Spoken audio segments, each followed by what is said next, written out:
Hello, very good evening. कैसे हैं आप लोग? मैं रोशन कुमार और आपका स्वागत करता हूं समृद्धि कॉमर्स क्लासेस में। आज हम लोग स्टार्ट कर रहे हैं मटेरियल कॉस्टिंग, जो कि कॉस्ट अकाउंटिंग का एक चैप्टर है और काफ़ी इम्पोर्टेंट चैप्टर है। यहाँ से आपके एक क्वेश्चन किसी भी एग्जामिनेशन में हमेशा रहते हैं और क्वेश्चन ये चैप्टर मैं बोलूँगा काफ़ी आसान चैप्टर है, जो कि आपके नंबर को इंक्रीज करेगा। तो इस चैप्टर को आप कवर करने में आपको काफ़ी कम टाइम लगेगा। फॉर्मूला बेस्ड चैप्टर है और इस चैप्टर से आपको एक क्वेश्चन एग्जामिनेशन में जरूर देखने को मिलेगा। चैप्टर का नाम है मटेरियल कॉस्ट, और मटेरियल कॉस्ट जैसा कि आपको नाम से ही पता चल रहा है, किसी भी ऑर्गेनाइजेशन जो मैन्युफैक्चरिंग में हो या फिर प्रोडक्शन लाइन में हो, उनके लिए सबसे जरूरी पार्ट में मटेरियल आता है, क्योंकि मटेरियल एक काफ़ी बड़ा हिस्सा लेता है किसी भी सामग्री, किसी भी आउटपुट को बनाने में। या आउटपुट को जो प्राइसिंग होती है उसमें एक बड़ा सा हिस्सा एज ए इनपुट मटेरियल का रहता है। तो जैसा कि मटेरियल सबसे इम्पोर्टेंट पार्ट है, तो आप ध्यान से सोचेंगे तो आपको पता चलेगा कि मटेरियल का परचेज से लेके और मटेरियल को इशू करने तक कंपनी को काफ़ी ध्यान देना पड़ता है। क्योंकि मटेरियल पे अगर कंट्रोल नहीं रहा तो फिर क्या होगा कि किसी भी प्रोडक्ट के प्राइसिंग में काफ़ी ज़्यादा उछाल आएगा, या फिर कोई कंपनी बहुत सारा मटेरियल पहले से परचेज करके रख लेगी तो उसके कैपिटल ब्लॉक हो जाएंगे। और पता ही है कि कैपिटल अरेंज करना एक कंपनी का एक बड़ा ही क्रूशियल पार्ट होता है, जहां पे कंपनी सोच विचार के चाहती है कि अपने कैपिटल को खर्च करे। साथ ही साथ अगर मटेरियल को आप ज़्यादा मात्रा में परचेज कर लेते हैं तो उसको रखने के लिए, स्टोरेज के लिए भी आपको काफ़ी मशक्कत करनी पड़ेगी। और अगर आपने मटेरियल परचेज कर लिया है और मटेरियल ज़्यादा मात्रा में परचेज कर लिया है, और हो सकता है कि अगर नियर बाई अगर आपके मटेरियल के प्राइस में अप्स या डाउन आते हैं, तो उस स्थिति में आप अपने आप को, अगर अप्स हो गए प्राइस तब तो आप ठीक है क्योंकि पॉजिटिव सिचुएशन में है, लेकिन अगर मटेरियल के प्राइस डिक्रीज हो गए तो फिर आप पछताएंगे कि हमने इतना सारा हाई प्राइस पे मटेरियल परचेज कर लिया और अभी आप जो आउटपुट सेल कर रहे हैं मार्केट में उसकी कीमत आपको कम करनी पड़ेगी। तो इस सिचुएशन में आप लॉस में आ जाएंगे। नेक्स्ट थिंग ये है कि अगर मटेरियल इतना ही क्रूशियल पार्ट है तो मटेरियल में डेफिनेटली आपको कंट्रोल की जरूरत होगी, क्योंकि मटेरियल में तो सबसे इम्पोर्टेंट है ही कि मटेरियल कब खरीदे, कितना खरीदे, कहाँ से खरीदे, कैसे खरीदे। लेकिन इन सब चीज़ों को अगर हम एक नाम दे दें तो इसका नाम आएगा मटेरियल कंट्रोल। तो आज का जो हमारा टॉपिक होगा वो है मटेरियल कंट्रोल का। और मटेरियल चैप्टर को मैंने 4 पार्ट में डिवाइड किया है पढ़ने के लिए। एक तो पहला पार्ट है मटेरियल कंट्रोल, दूसरा पार्ट है हमारा इशू रिलेटेड, तीसरा पार्ट है हमारा मटेरियल की प्राइसिंग रिलेटेड, और फोर्थ एंड लास्ट पार्ट है मटेरियल टर्नओवर का। मटेरियल कंट्रोल करने के कई सारे तरीके हैं, जिसमें से एक तरीका आपके सामने लिखा हुआ है, levels of inventory. Levels of inventory के अंदर ही ईओक्यू आता है, लेकिन ईओक्यू आपके एग्जामिनेशन के पॉइंट ऑफ व्यू से काफ़ी इंपॉर्टेंट है, क्योंकि ज़्यादातर टाइम ईओक्यू पे डायरेक्ट क्वेश्चन पूछे जाते हैं। तो इसलिए मैंने ईओक्यू को यहाँ पे अलग से मेंशन किया है, और हम जो चैप्टर स्टार्ट करेंगे वो भी ईओक्यू से ही स्टार्ट करेंगे। और आज के चैप्टर में ही हम ईओक्यू से लेवल ऑफ इन्वेंट्री तक को कवर करेंगे। आगे चल के आज के क्लास में हम लोग बेसिक क्वेश्चन से शुरू कर रहे हैं, लेकिन आगे चल के धीरे धीरे आने वाले 2 से 3 क्लास में आपके क्वेश्चंस के लेवल हाई होंगे। देखिए, एक बात आप आसानी से समझ लीजिए कि जो भी आपके क्वेश्चंस होंगे मटेरियल के काफ़ी इजी होते हैं, लेकिन आप डिपेंड करता है कि आप कौन सा एग्जामिनेशन दे रहे हैं। अगर आप प्रोफेशनल एग्जाम दे रहे हैं CA, CS, CMA का, तो क्वेश्चन डायरेक्टली आपसे 90% टाइम में क्वेश्चन डायरेक्टली आपसे नहीं पूछा जाता है, थोड़ा सा घुमा फिरा के क्वेश्चन पूछा जाता है। लेकिन आप अपने फॉर्मूला पे, अपने कंसेप्ट पे टिके रहेंगे तो कैसा भी क्वेश्चन होगा आप आसानी से सॉल्व कर लेंगे। आज जो हम क्लास में क्वेश्चन करेंगे उस क्वेश्चन में आप देखेंगे कि सारे क्वेश्चन किसी न किसी प्रोफेशनल एग्जामिनेशन में आ चुके हैं, इसलिए मैंने उन क्वेश्चन को वहीं से पिक किया है और उस क्वेश्चन को एक सीक्वेंस में रखा है, जो कि स्टेप बाय स्टेप आपके कंसेप्ट को डेवलप करने में हेल्प करेगा। तो पहले हम ईओक्यू से स्टार्ट करेंगे और फिर लेवल्स ऑफ इन्वेंट्री पे आएंगे। आज प्रोफेशनल एग्जाम में पूछे हुए कुछ बेसिक क्वेश्चन से हम स्टार्ट करेंगे, जहां पे आपके कंसेप्ट पूरी तरह से क्लियर हो जाएंगे। फिर आने वाले 2 क्लासों में हमारे EOQ and levels of inventory की टोटल 3 क्लास होगी, तो आने वाले 2 क्लासों में हम टफ से टफ क्वेश्चन भी कवर करेंगे। उसके बाद हम लोग नेक्स्ट स्टेप में मटेरियल टर्नओवर करेंगे, जो कि हमारा एक ही क्लास का चैप्टर रहेगा। फिर उसके नेक्स्ट में हम मटेरियल प्राइसिंग करेंगे, जो भी एक क्लास में ही खत्म हो जाएगा। और उससे नेक्स्ट हम लोग इशू करेंगे, मटेरियल इशू स्टार्ट करेंगे, जिसमें हमारी टोटल 2 क्लासेस लगेंगी। तो अगर सबको इकट्ठा कर दिया जाए तो हमारी 5 से 7 क्लास में हमारे मटेरियल चैप्टर खत्म हो जाएंगे। यहाँ पे जो हम क्वेश्चन कर रहे हैं उन क्वेश्चन को आप सॉल्व करेंगे। आप आसानी से इस किसी भी एग्जामिनेशन के मटेरियल चैप्टर के क्वेश्चन को सॉल्व कर सकेंगे। इसके अलावा अगर प्रैक्टिस के लिए आपको क्वेश्चन चाहिए तो हमने हमारी इंस्टीट्यूट की मटेरियल आती है कॉस्ट अकाउंटिंग की, उसमें आपको मटेरियल के ईओक्यू और लेवल ऑफ इन्वेंटरी के सारे क्वेश्चन, टोटल 95 क्वेश्चन हमने आपको अवेलेबल करवाए हैं। लेकिन वो आपका पेड होगा। आपको अगर मटेरियल चाहिए होगा तो आप हमें इस नंबर पे कांटेक्ट कर सकते हैं। आपको बता दिया जाएगा कि आप मटेरियल कैसे परचेज करेंगे। और हमने आपकी सुविधा के लिए ये किया है कि आपको चैप्टर वाइज भी हम मटेरियल प्रोवाइड करवाते हैं। अगर एक बार में एक साथ आप खरीदने में असमर्थ है किसी भी वजह से, तो आप चैप्टर वाइज मटेरियल परचेज कर सकते हैं। हमने हर चैप्टर का अलग अलग प्राइस रखा है, उस प्राइस को पे करके आप मटेरियल परचेज कर सकते हैं। तो स्टार्ट करते हैं हम लोग अपने क्लास को। और हम बात कर रहे थे कि मटेरियल, जैसा कि हम जानते हैं कि किसी भी मैन्युफैक्चरिंग, प्रोडक्शन या किसी भी ऑर्गेनाइजेशन का एक बहुत ही महत्वपूर्ण हिस्सा होता है। मटेरियल से ही किसी भी प्रोडक्ट की quality, quantity and price decide होते हैं कि क्या प्राइस होने चाहिए। तो मटेरियल परचेज करने में ऑर्गेनाइजेशन अपनी पूरी समझदारी लगाती है। इस सारे सिचुएशन को मटेरियल कंट्रोल कहते हैं। और मटेरियल कंट्रोल में हमें सबसे महत्वपूर्ण जो सोचना है वो यह सोचना होता है कि कब, कितना, कहां से, कैसे खरीदा जाए। तो लेवल्स ऑफ इन्वेंटरी हमको बताता है कि कितना मटेरियल आपके पास स्टॉक में रहना चाहिए। इसके लेवल्स के थ्रू आप ये जान पाते हैं कि किसी भी सिचुएशन में आप कभी भी मटेरियल आपका ओवर स्टॉक ना हो, ना ही अंडर स्टॉक हो। कभी प्रोडक्शन आपकी रुके नहीं, या फिर इतना मटेरियल खरीद लिया कि अभी प्रोडक्शन कर नहीं पा रहे हैं, तो उसको स्टोरेज के लिए हमें काफ़ी सोचना पड़ रहा है। तो स्टार्टिंग हम ईओक्यू से कर रहे हैं। और ईओक्यू आपके लेवल्स ऑफ इन्वेंटरी का एक ऐसा लेवल बताता है जो कि आपको सबसे कम लागत पे आपको कितना मटेरियल एक बार में परचेज करना चाहिए वो बताता है। ईओक्यू आपको ये बताता है कि आप कम से कम कितना ऑर्डर प्लेस करें, एक बार में खरीदें, जिससे आपको कम से कम लागत हो। तो ईओक्यू के लिए एक फॉर्मूला बताया गया है। इसको विल्सन परसेंटेज फॉर्मूला भी, विल्सन स्क्वायर रूट फॉर्मूला भी बोला जाता है। तो मैं सबसे पहले ईओक्यू का फॉर्मूला यहाँ पे लिख देता हूँ। EOQ equal to under root 2 multiply A multiply O divide by C. A यहाँ रिप्रेजेंट करता है एनुअल कंजम्पशन को,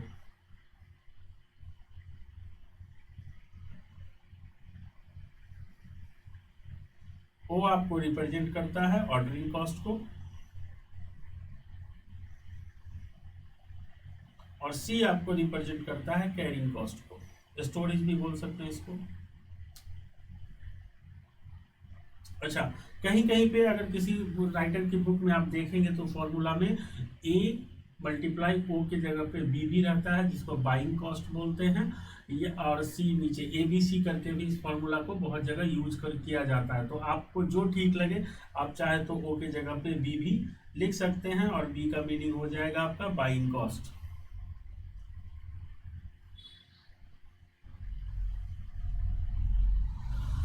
तो ईओक्यू आपको ये बताता है कि आपको कितना क्वांटिटी परचेज करना चाहिए जिससे आपकी लागत सबसे कम आए।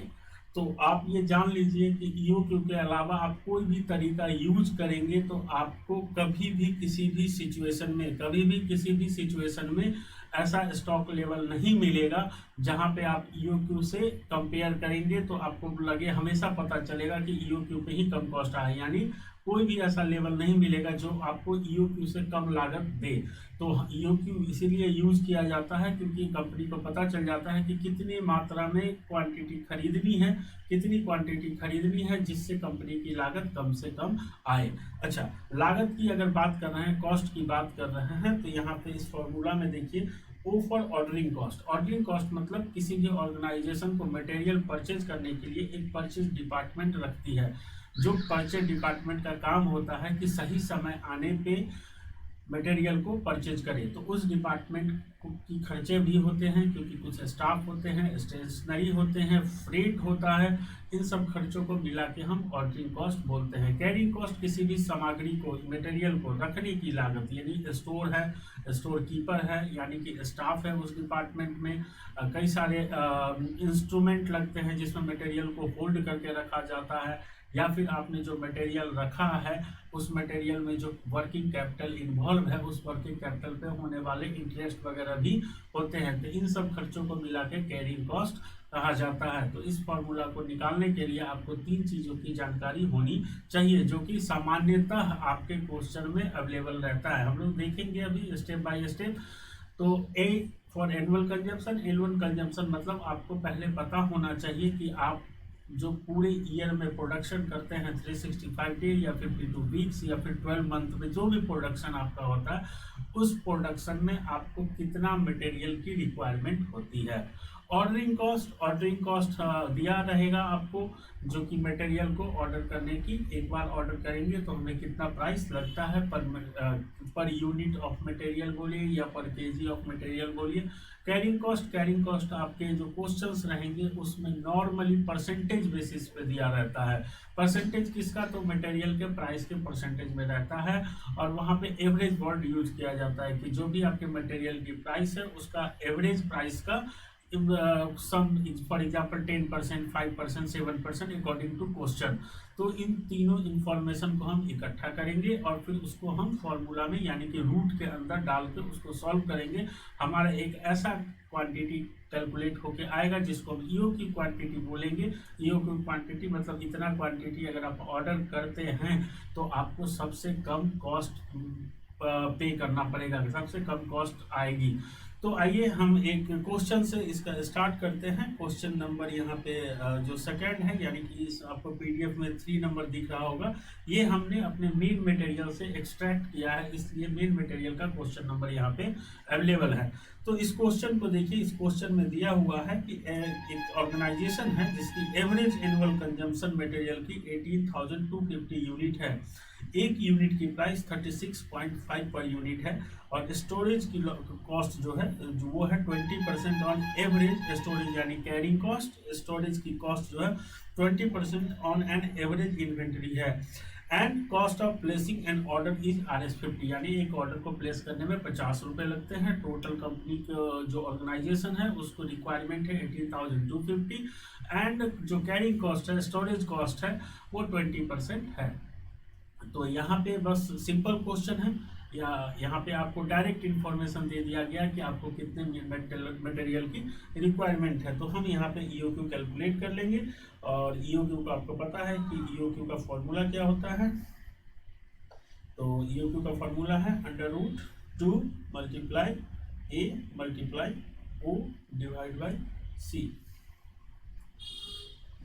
तो 2 एनुअल कंजम्पशन हमको पता है 18,250, ऑर्डरिंग कॉस्ट भी हमको पता है 50 रुपीज़, एंड कैरिंग कॉस्ट भी हमें पता है 20% ऑन एन एवरेज इन्वेंट्री की प्राइस कितनी है 36.5। तो इसको हम सॉर्ट आउट करेंगे तो हमारा कैलकुलेट हो पाएगा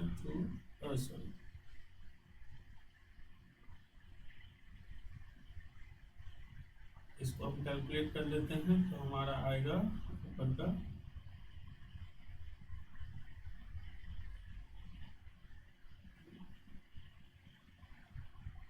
डिवाइडेड बाय 20%, तो 7.3, और इस रूट को ब्रेक करें, रूट एक स्टेप में और अगर लिख लें तो हमारा आएगा, अभी रूट को ब्रेक कर देंगे तो 500 यूनिट, ये हमारा फाइनल आंसर है। यानी कि अगर आप 500 यूनिट एक बार में ऑर्डर करते हैं तो आपको सबसे कम कीमत आएगी। अब आप कोई भी तरीका यूज कर ले, कोई भी लेवल ऑफ इन्वेंट्री को चूज करें, like 700, like 600, like 400, like 300, like 100 या 1000, 5000, वन टाइम में आप परचेज करें 18,250। आप किसी भी सिचुएशन में कॉस्ट को कैलकुलेट करेंगे तो आप देखेंगे कि आपकी जो टोटल लागत आ रही है, और टोटल लागत का मतलब है परचेजिंग पर जो परचेज करते हैं मटेरियल उसकी price, total ordering cost, total carrying cost, तीनों को अगर हम प्लस करेंगे तो हमारी टोटल कॉस्ट कैलकुलेट होके आती है। यानी कि टोटल कॉस्ट कैलकुलेट करने के लिए हमें क्या चाहिए, टोटल कॉस्ट कैलकुलेट करने के लिए हमें purchase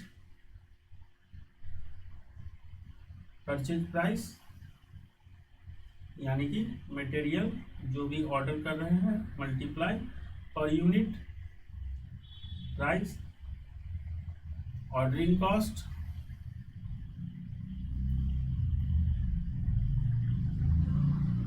cost, and carrying cost.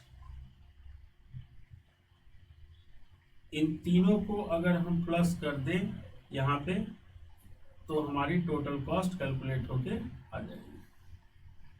तीनों को अगर हम प्लस कर दें तो हमारी टोटल कॉस्ट कैलकुलेट होके आ जाएगी। तो आप किसी भी लेवल पे ट्राई करके देखना चाहेंगे तो देखेंगे कि आपको सबसे कम कॉस्ट अगर कहीं पे कैलकुलेट होके आ रहा है तो वो EOQ लेवल ही होगा। EOQ लेवल से किसी भी तरीके से आप कम लागत नहीं निकाल पाएंगे।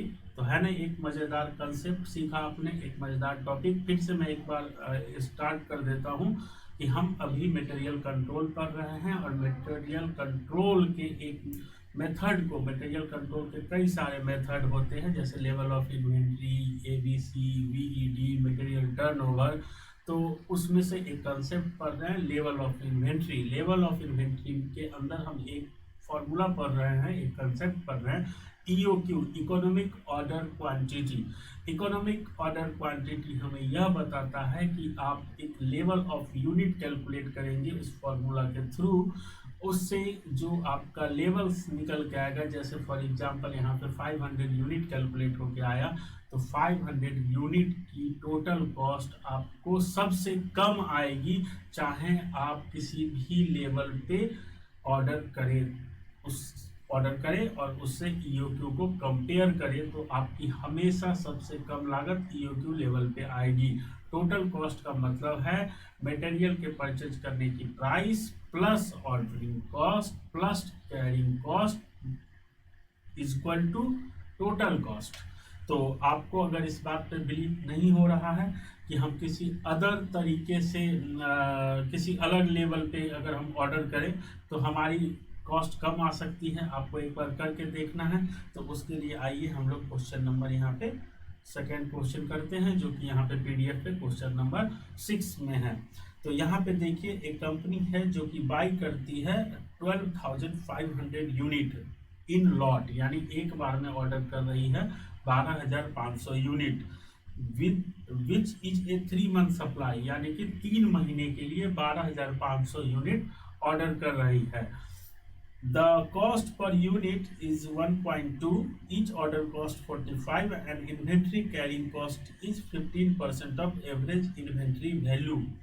अच्छा, तो यहाँ पे अभी जो कंपनी का एग्जिस्टिंग पॉलिसी है उसमें कंपनी 12,500 3 महीने के लिए ऑर्डर कर रही है। तो सबसे पहली बात तो हमें क्या चाहिए, एनुअल कंजम्पशन। तो आपको पता है कि एक साल में 1 year by 12 month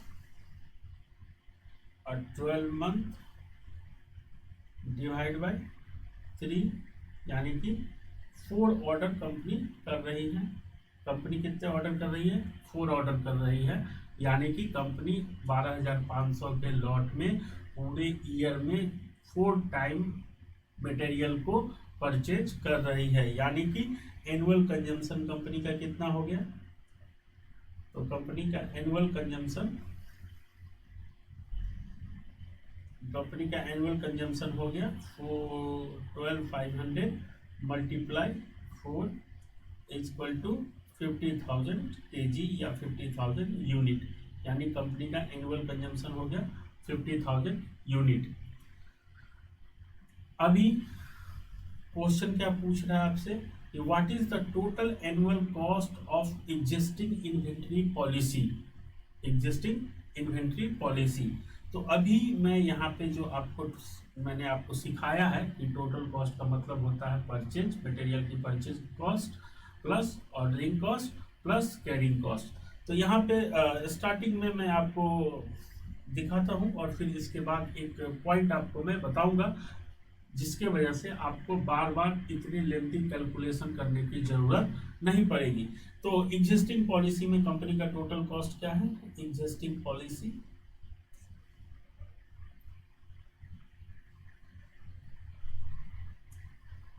total cost, तो परचेज प्राइस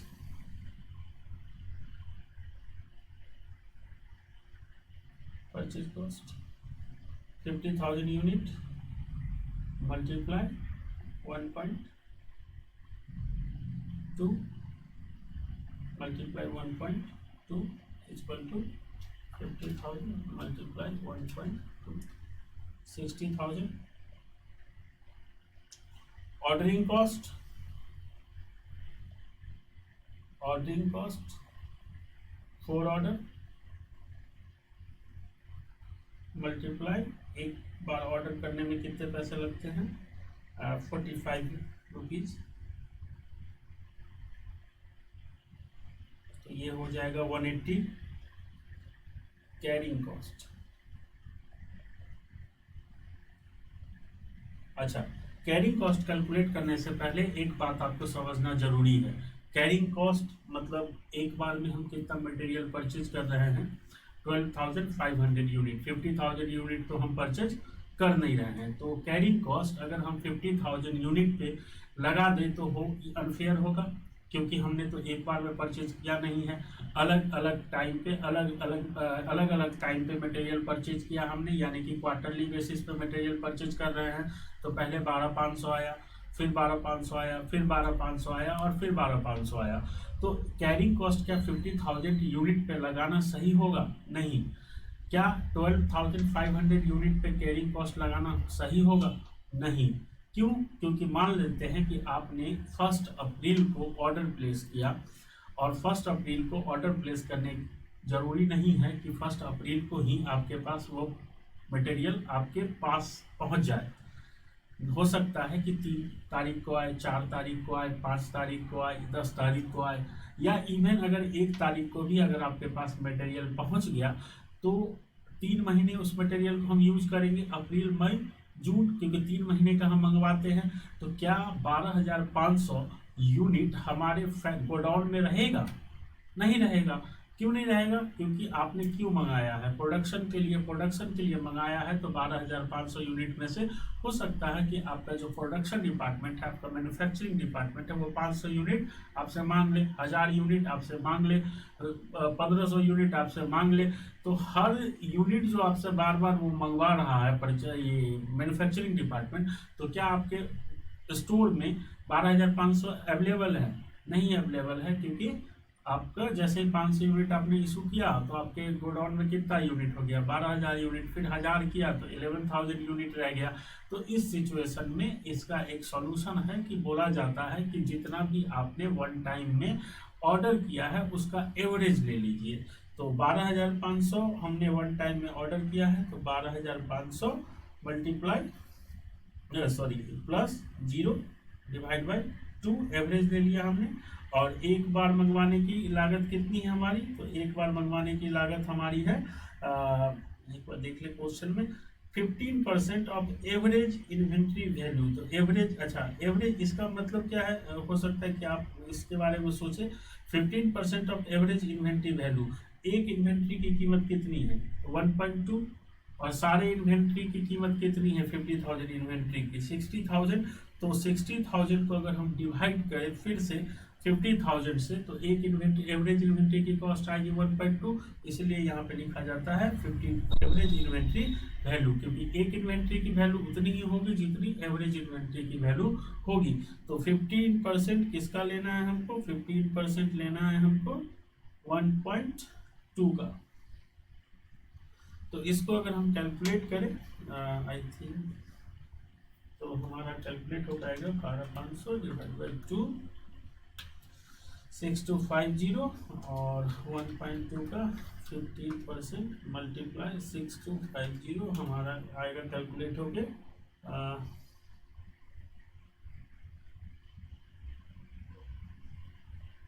1.2 मल्टीप्लाई 15% और मल्टीप्लाई 6250, तो हमारा आएगा 1125।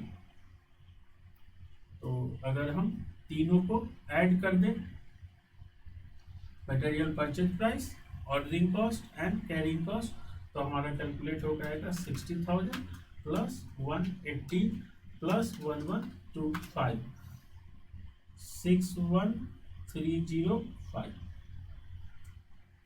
तो ये कंपनी की प्रेजेंट में पॉलिसी है जब कंपनी 12,500 यूनिट एक बार में ऑर्डर कर रही है।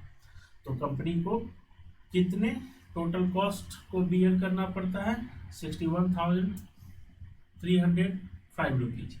अच्छा, क्वेश्चन के दूसरे पार्ट पे आते हैं, और क्वेश्चन का दूसरा पार्ट हमसे पूछ रहा है कि how much money save by employing the EOQ level. तो कंपनी आपसे पूछ रही है कि as a cost accountant, as a chartered accountant, आप कंपनी को बताइए कि अगर कंपनी आपके कहने पे ईओक्यू लेवल को इम्प्लीमेंट करती है तो क्या कंपनी को कुछ बचत होगा, यानी कि इससे कम प्राइस लगेगा या इससे ज़्यादा प्राइस लगेगा। तो इसके लिए हम क्या करेंगे, सबसे पहले हम ईओक्यू को कैलकुलेट करेंगे, कैलकुलेशन ऑफ ईओक्यू,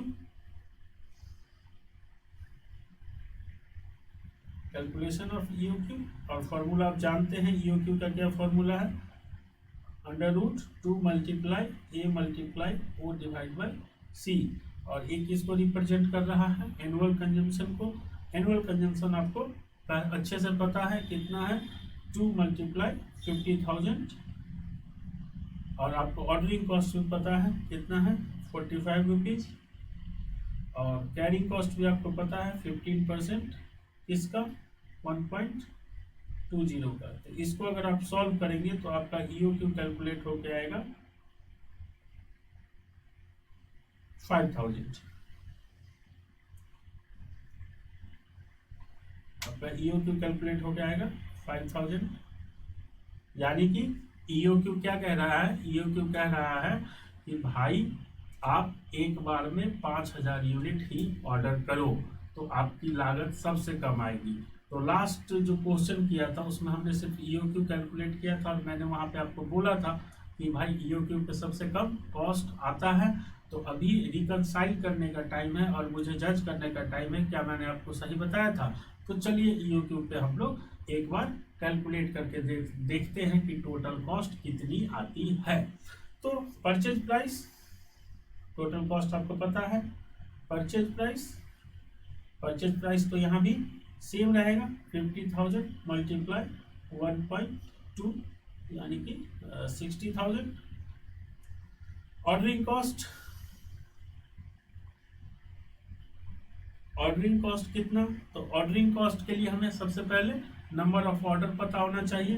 तो नंबर ऑफ ऑर्डर कैसे हम लोग पता करेंगे, कितना टोटल मटेरियल हमें ऑर्डर करना है पूरे ईयर में, 50,000, और एक बार में ईओक्यू कितना बोल रहा है करने के लिए, 5,000, यानी 10 ऑर्डर, और एक ऑर्डर में हमें कितना पेमेंट करना है, 45 रुपीज़, यानी कि 450। अब कैरिंग कॉस्ट निकाल लेते हैं। कैरिंग कॉस्ट मैंने आपको बताया है कि हम हमेशा एवरेज इन्वेंट्री लेते हैं। तो एक बार में हम कितना ऑर्डर कर रहे हैं, 5,000 डिवाइड बाई 2 मल्टीप्लाई कितना होगा, 1.15% और 1.2,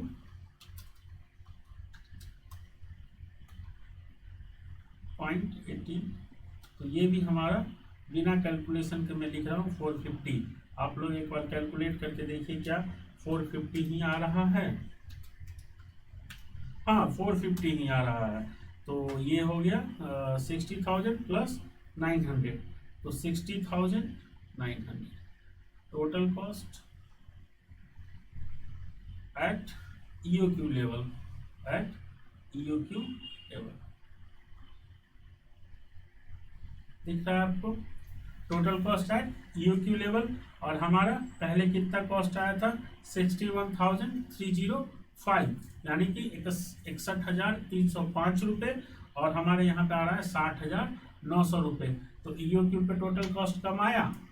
देखिए चाहे किसी भी सिचुएशन में एक्सेप्ट वन सिचुएशन, चाहे किसी भी सिचुएशन में एक्सेप्ट वन सिचुएशन, एक सिचुएशन ऐसा है जिसको अगर छोड़ दिया जाए तो EOQ लेवल पे जो क्वांटिटी कैलकुलेट होगा उस पे टोटल कॉस्ट हमेशा कम आएगा। और एक कौन सा सिचुएशन छोड़ दिया जाए, जब आपको सामने वाला यानी जो आपका सेलर है वो आपको डिस्काउंट दे, जब आपको सामने वाला सेलर डिस्काउंट प्रोवाइड करे, उस सिचुएशन में जरूरी नहीं है कि EOQ लेवल पे जो क्वांटिटी कैलकुलेट होके आई है उसमें टोटल कॉस्ट कम आए। हो सकता है उस सिचुएशन में डिस्काउंट की वजह से आपको अदर देन EOQ लेवल वाले क्वांटिटी पे कम कॉस्ट कैलकुलेट होके आएगी। हम लोग उस सिचुएशन को अभी ही डील करेंगे। तो इस सिचुएशन में आप समझ गए इस EOQ लेवल पे जब तक डिस्काउंट नहीं दिया जाए तब तक EOQ लेवल पे टोटल कॉस्ट सबसे कम कैलकुलेट होके आती है।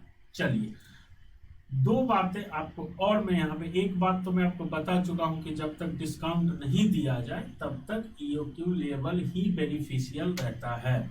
एक बात और मैं आपको यहाँ बताना चाहूँगा कि EOQ लेवल पे हमेशा ऑर्डरिंग कॉस्ट और कैरिंग कॉस्ट इक्वल होता है। EOQ लेवल पे ऑर्डरिंग कॉस्ट और कैरिंग कॉस्ट हमेशा ही इक्वल आएगा। अगर इक्वल नहीं आया तो आपने कैलकुलेशन में कहीं ना कहीं कोई गलती की है। तो यहाँ पे हमने सीखा कि EOQ लेवल पे ऑर्डरिंग कॉस्ट और कैरिंग कॉस्ट हमेशा इक्वल आ सकता है। कुछ सिचुएशन ऐसे हो सकते हैं जहां पे पॉइंट में फ्रैक्शन की वजह से 2-4-5 रुपए का डिफरेंस हो, तो वो इग्नोर किया जा सकता है, क्योंकि एग्जामिनेशन में जो क्वेश्चन दे दिए जाते हैं वहाँ पे थोड़ा, क्योंकि क्वेश्चन तो प्रैक्टिकल लाइफ से नहीं होते हैं, वो तो नॉर्मल ऐसे ही आपको एक डमी फिगर दे के क्वेश्चन सॉल्व करवाया जाता है। तो फ्रैक्शन की वजह से 2-4-5-10 रुपये कहीं पे ऊपर नीचे आए तो वो कोई बड़ी बात नहीं है। लेकिन अगर राउंड फिगर में आप क्वेश्चन सॉल्व हुआ अगर आपका, तो हमेशा EOQ लेवल पे ऑर्डरिंग कॉस्ट कैरिंग कॉस्ट एक ही आएगा। चलिए एक और पॉइंट क्या है, अगर आप ध्यान से देखें इन तीनों को, purchase price, ordering cost, carrying cost, और यहाँ पे देखें purchase price, ordering cost, carrying cost, तो यहाँ पे देखिए कि जो परचेज प्राइस है 60,000 और यहाँ पे जो परचेज प्राइस है 60,000, दोनों इक्वल है। 60,000। तो आगे लेंदी कैलकुलेशन से बचने के लिए जब तक डिस्काउंट की बात ना करें, जब तक डिस्काउंट की बात ना करें तब तक आप परचेज प्राइस को कभी भी टोटल कॉस्ट का हिस्सा बनाए नहीं। कैलकुलेशन देखिए, अगर आप यहाँ पे बनाएंगे तो भी आपका आंसर 100% सही होगा, नहीं बनाएंगे तो भी आपका 100% सही होगा। लेकिन आप बनाए या ना बनाए ये डिपेंड करता है आपके एग्जामिनेशन में किस तरह से माइंड वर्क कर रहा है। लेकिन दोनों ही सिचुएशन में आपका आंसर ठीक होगा। बस आपके समझने के लिए कि आप ध्यान में रखेंगे, क्योंकि परचेज प्राइस कैलकुलेट करने की जरूरत नहीं है, क्योंकि दोनों जगह पे कॉमन होगा। जहां पे कॉमन नहीं होगा, और वो सिचुएशन कौन सा होगा, डिस्काउंट वाला सिचुएशन। तो डिस्काउंट वाले सिचुएशन में आप आराम से परचेज प्राइस हमेशा कैलकुलेट करेंगे। नहीं कैलकुलेट करेंगे तो आपके आंसर में डिफरेंस आ जाएगा और आपका आंसर गलत हो जाएगा। तो जब तक डिस्काउंट की बात ना हो, तो जब तक डिस्काउंट की बात ना हो तब तक आप हमेशा परचेज प्राइस को इग्नोर करिए। सिर्फ ऑर्डरिंग कॉस्ट और कैरिंग कॉस्ट में कंपेयर कर लीजिए दोनों ही सिचुएशन में। जैसे इस यहाँ पे existing situation and propose situation EOQ वाले में दोनों जगह पे ऑर्डरिंग कॉस्ट और कैरिंग कॉस्ट को कैलकुलेट कीजिए और डिफरेंस निकाल के बता दीजिए कि अगर आप ईओक्यू लेवल पे ऑर्डर प्लेस करते हैं तो कंपनी को कितना सेविंग होगा। तो यहाँ पे देखिए कंपनी का सेविंग कितना होगा, if order at EOQ level saving is equal to 61305 minus 60900। तो कंपनी का सेविंग कितना होगा देख लीजिए,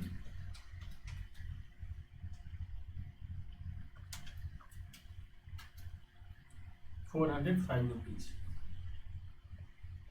400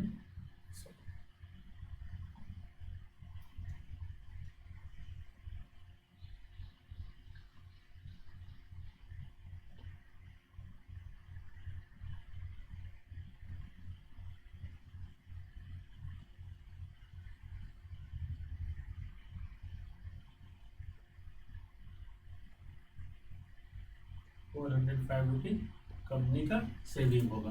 अगर आप ordering cost carrying cost calculate करें तो टोटल कितना आता है 900, और यहाँ पे अगर कैलकुलेट करें तो कितना आता है देखिए 180 और 1125 तो 1305। तो यहाँ पे देखिए 1305 माइनस 900 अगर करेंगे तो भी हमारा 405 कैलकुलेट होके आ जाएगा सेविंग। तो परचेज प्राइस बार बार कैलकुलेट करने की जरूरत नहीं है। तो आई होप इस दो क्वेश्चन से आपका ईओक्यू का बेसिक क्लियर हुआ है। अब हम आगे के क्वेश्चन की तरफ बढ़ेंगे और एक दो क्वेश्चन हम लोग वैसे ही करेंगे सिंपल सिंपल, जिससे कि हमारा रिवीजन हो जाए। यहाँ पर देख लीजिए एक ऑर्गेनाइजेशन है जो एक कंपोनेंट बनाती है एक्स, और उसका एनुअल कंजम्पशन है, उसके लिए जो मटेरियल लगता है वो 80,000 यूनिट का है। प्लेस करने की कॉस्ट दी हुई है, ऑर्डरिंग कॉस्ट कैरिंग कॉस्ट दिया हुआ है। तो अब से पूछ क्या रहा है, कैलकुलेट द ईओक्यू। तो ईओक्यू कैलकुलेट कर दीजिए, तो पता ही है ईओक्यू कैलकुलेट करने के लिए हमें क्या चाहिए 2 multiply A multiply O divide by C. तो हमें पता है सब कुछ साफ साफ यहाँ पर दिया हुआ है। 2 मल्टीप्लाई 80,000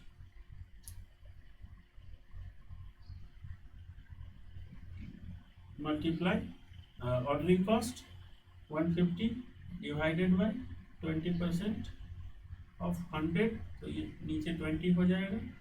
तो इसको अगर हम सॉर्ट आउट करें तो 1,60,000 डिवाइड बाय 20, रूट ब्रेक कर देंगे तो हमारा 1096 यूनिट आ जाएगा।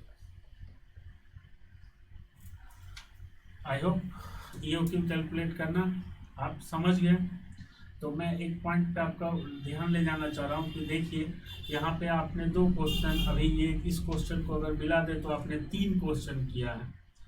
तीनों क्वेश्चन एकदम आसान है, डायरेक्ट इन्फॉर्मेशन आपको अवेलेबल करवाया था और आपने बस क्या किया, फॉर्मूला में इम्प्लीमेंट किया और आपने आंसर निकाल के बता दिया। इतने भी आसान क्वेश्चन आपके एग्जामिनेशन में आते हैं। अभी जो क्वेश्चन किया है देखिए, कंपनी सेक्रेटरी के एग्जाम में जून 2003 में पूछा गया है।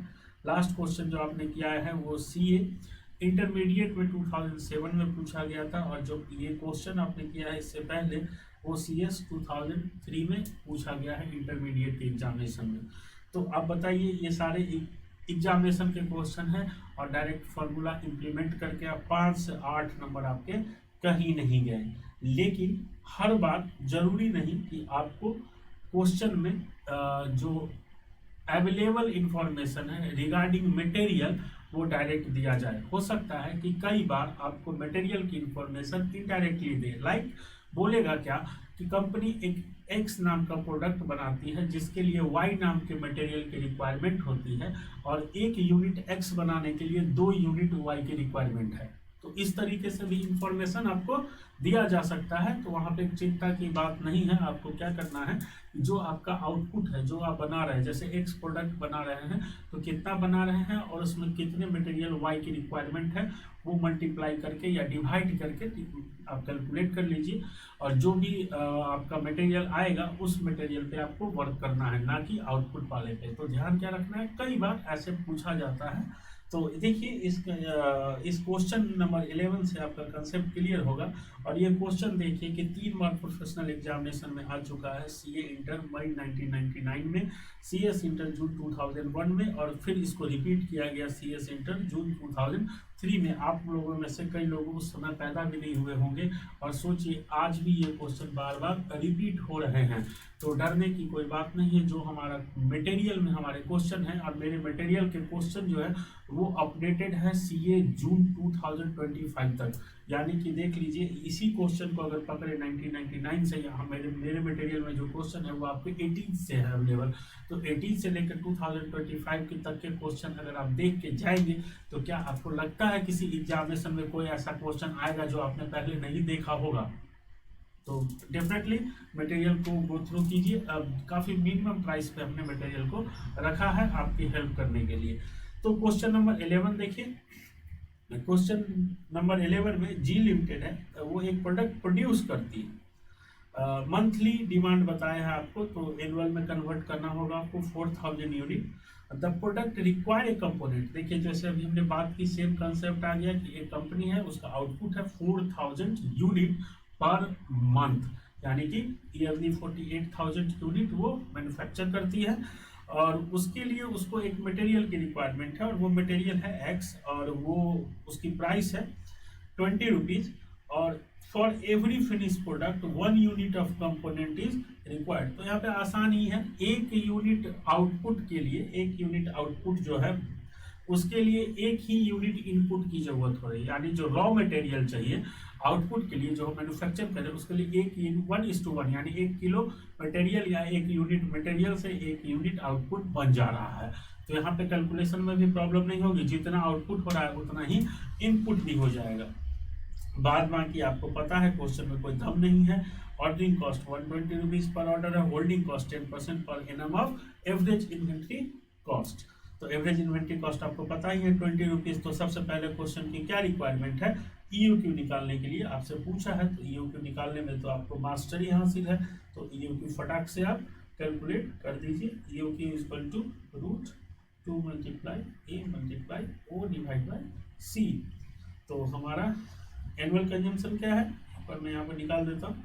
एनुअल कंजम्पशन है हमारा 4000 यूनिट, हमारा मंथली प्रोडक्शन है। तो मंथली प्रोडक्शन है तो हमें ईयरली प्रोडक्शन कितना हो जाएगा 48,000, और हमें 48,000 के लिए एक ही यूनिट की रिक्वायरमेंट है, यानी कि हमारा annual consumption of raw material 48,000 ही रह जाएगा। तो यहाँ पे हम इसको रूट में डाल देते हैं, 2 × 48,000 मल्टीप्लाई 120 हमारा ऑर्डरिंग कॉस्ट है, डिवाइडेड बाई होल्डिंग कॉस्ट हमारा 10% ऑफ मल्टीप्लाई 20।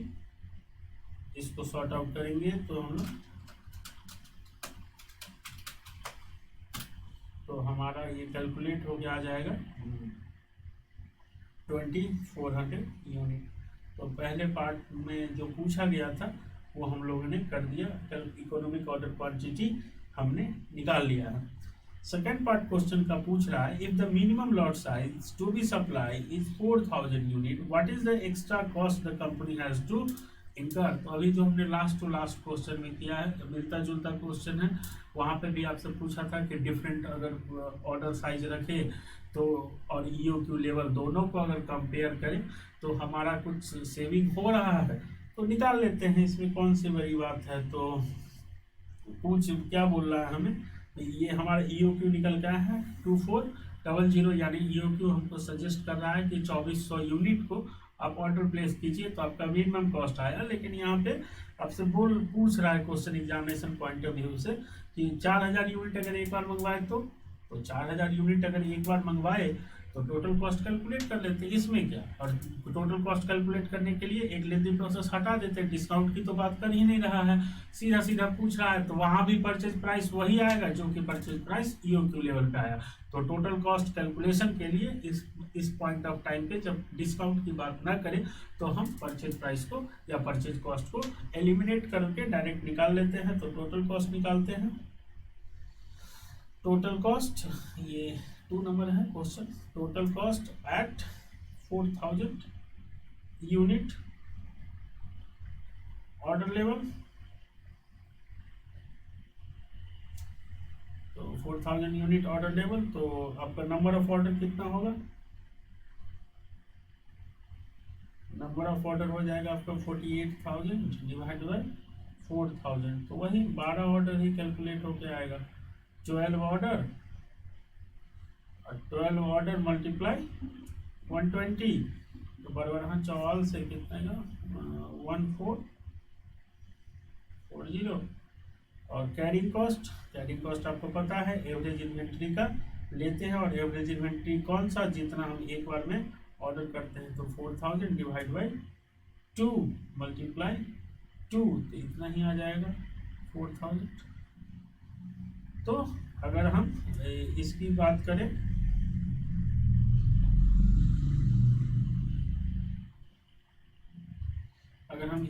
करें, तो हमारा 5440 हमारा कॉस्ट आएगा।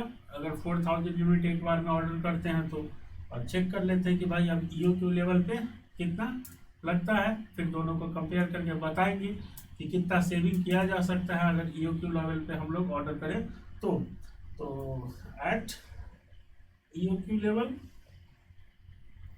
और आपको पता है कि ईओक्यू लेवल पे ऑर्डरिंग कॉस्ट और कैरिंग कॉस्ट दोनों इक्वल होता है। तो सबसे पहले नंबर ऑफ ऑर्डर हम निकाल रहे हैं। तो नंबर ऑफ ऑर्डर कितना आएगा 48,000 डिवाइड बाई 2400, तो ये आ जाएगा 20 ऑर्डर, और 20 ऑर्डर मल्टीप्लाई 120, 2400, ठीक है। और आपको पता ही है कि ईओक्यू लेवल पे ऑर्डरिंग कॉस्ट और कैरिंग कॉस्ट एक ही होता है। तो कैरिंग कॉस्ट भी कितना आना चाहिए 2400। मैं देखिए मैं ऐसे ही लिख रहा हूँ बिना देखे, तो 2400 ये आपका यहाँ पे आ गया, तो ये हो जाएगा कितना 4800। और कैलकुलेट करके भी देख लीजिए, एक बार में कितना मंगवाएंगे 2400 डिवाइड बाई 2 मल्टीप्लाई बाई 2, तो उतना ही आया। तो ईओक्यू लेवल पे अगर हम ऑर्डर प्लेस करते हैं तो 4800 आता है, जबकि अगर हम कंपनी की जो पूछ रही है कि 4000 यूनिट ऑर्डर प्लेस करें तो 5440 आपका निकल के आता है, यानी कि कितना एक्स्ट्रा कॉस्ट लग जाएगा 5440 माइनस 4800। तो अगर कंपनी क्या करती है ऑर्डर प्लेस करती है तो 640 रुपये उसे एक्स्ट्रा बियर करना पड़ेगा। तो if order size 4000 unit, company has to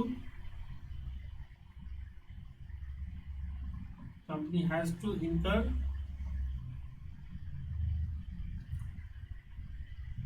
5440 minus 4800 equal to RS 640 rupees. Clear है? कोई डाउट है तो कमेंट सेक्शन में लिखिएगा।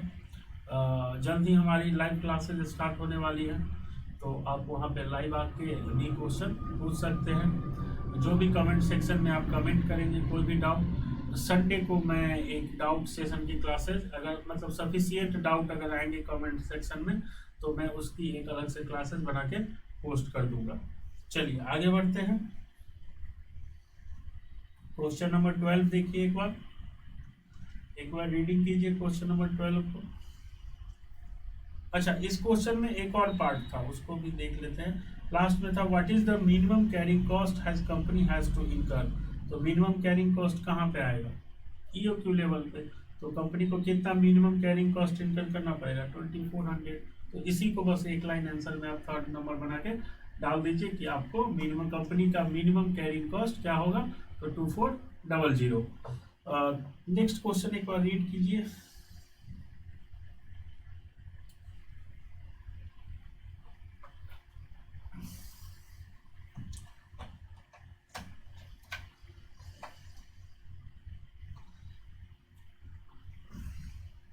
देखिए, a company manufacture a product from a raw material which is the purchase at 60 per KG.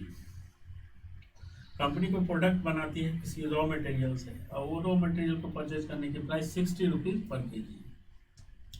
The company इनकर ए handling cost 360 plus freight 390 पर order. The incremental carrying cost of inventory of raw material is 0.5 per kg per month. In addition, the cost of working capital, finance and investment in inventory of raw material is 9 per kg per annum. The annual production of the product 1 lakh unit and 2.5 unit are obtained from 1 kg of raw material. देखिए, एक question ना इकलौता question है, ये question इकलौता question है जो बार बार repeat होता है, चाहे सीए इंस्टीट्यूट हो, सीएस हो। सीएस में तो हालांकि अब ऑब्जेक्टिव एग्जाम होने लगे हैं, लेकिन फिर भी क्वेश्चन आते हैं। और सीएमए इंस्टीट्यूट या फिर किसी कई सारे मैंने ग्रेजुएशन में देखा है, कलकत्ता यूनिवर्सिटी, दिल्ली यूनिवर्सिटी की बुक में देखा है मैंने, वहाँ के भी ग्रेजुएशन में बार बार ये क्वेश्चन पूछा जाता है। ये क्वेश्चन वन एंड ओनली अकेला क्यों है और बार बार पूछा जाता है, इसका सबूत आपको नीचे मिलेगा। और क्वेश्चन है वहाँ पे सेम क्वेश्चन, सिर्फ फिगर मटेरियल का चेंज कर दिया गया है, बाद बाकी freight, handling cost, working capital, finance, ये सब का अमाउंट सेम रखा गया है और बार बार ये क्वेश्चन रिपीट होता है। तो इम्पोर्टेंट क्वेश्चन आप इसको मार्क कर सकते हैं। अभी तक जितने भी क्वेश्चन आपने किए हैं उसमें आपने क्या देखा है, उसमें आपने देखा है कि आपको ऑर्डरिंग कॉस्ट डायरेक्ट बता दिया है, लाइक 45, लाइक 50, लाइक 60, या जो भी बताना है क्वेश्चन ने आपको बता दिया है।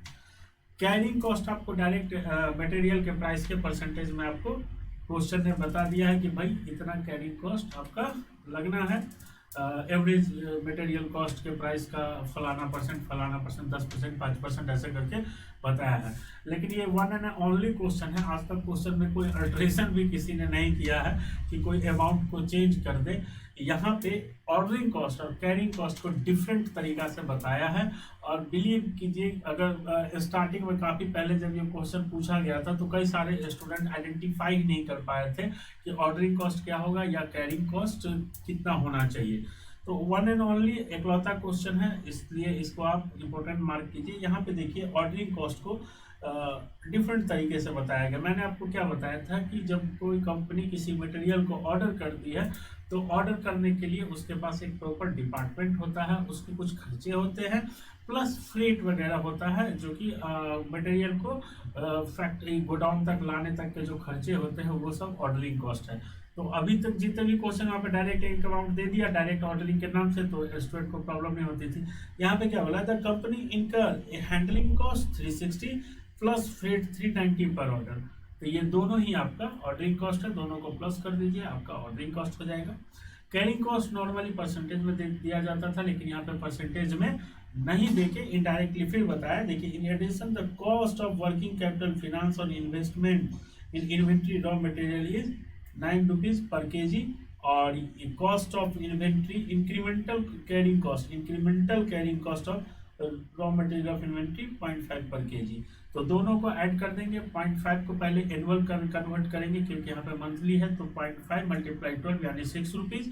और वर्किंग कैपिटल फिनांस का 9 रुपीज़। देखिए, मैंने हम स्टार्टिंग में बात की थी कि जब एक्स्ट्रा मटेरियल आ गया या फिर जो भी मटेरियल आपके काम का ही मटेरियल अगर आया है तो गोडाउन में जब रखा हुआ है, जब तक वो प्रोडक्शन में नहीं जाएगा, प्रोडक्शन से आउटपुट नहीं होगा, आउटपुट सेल नहीं होगा, तब तक जो उस मटेरियल को परचेज करने में आपने जो कैपिटल इन्वेस्टमेंट किया है, तो कॉस्ट ऑफ कैपिटल आपके फिनांस मैनेजमेंट में एक चैप्टर है जहाँ पे आप यही देखते हैं कि कोई कैसा भी कैपिटल हो, इक्विटी का कैपिटल हो या फिर आपका डेट हो, डिवेंचर हो, प्रेफरेंस शेयर हो, किसी भी तरीके से अगर आपने कैपिटल को अरेंज किया है तो उसका एक खर्चा होता है जो आपको कॉस्ट ऑफ कैपिटल में पढ़ते हैं, WACC एवरेज वाला कॉस्ट ऑफ कैपिटल वाला, weighted average cost of capital.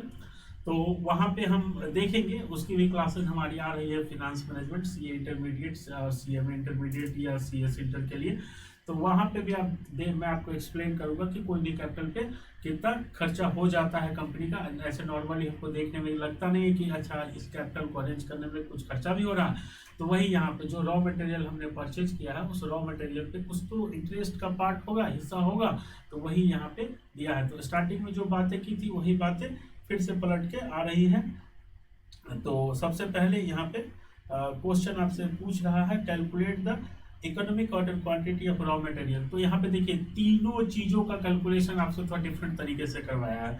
तीनों चीज़ें का मतलब क्या, एनुअल कंजम्पशन, एनुअल कंजम्पशन में आपको क्या बोला है कि कंपनी कितना बनाती है। इसको मैं थोड़ा साफ कर देता हूँ तो देखने में ठीक रहेगा आपको।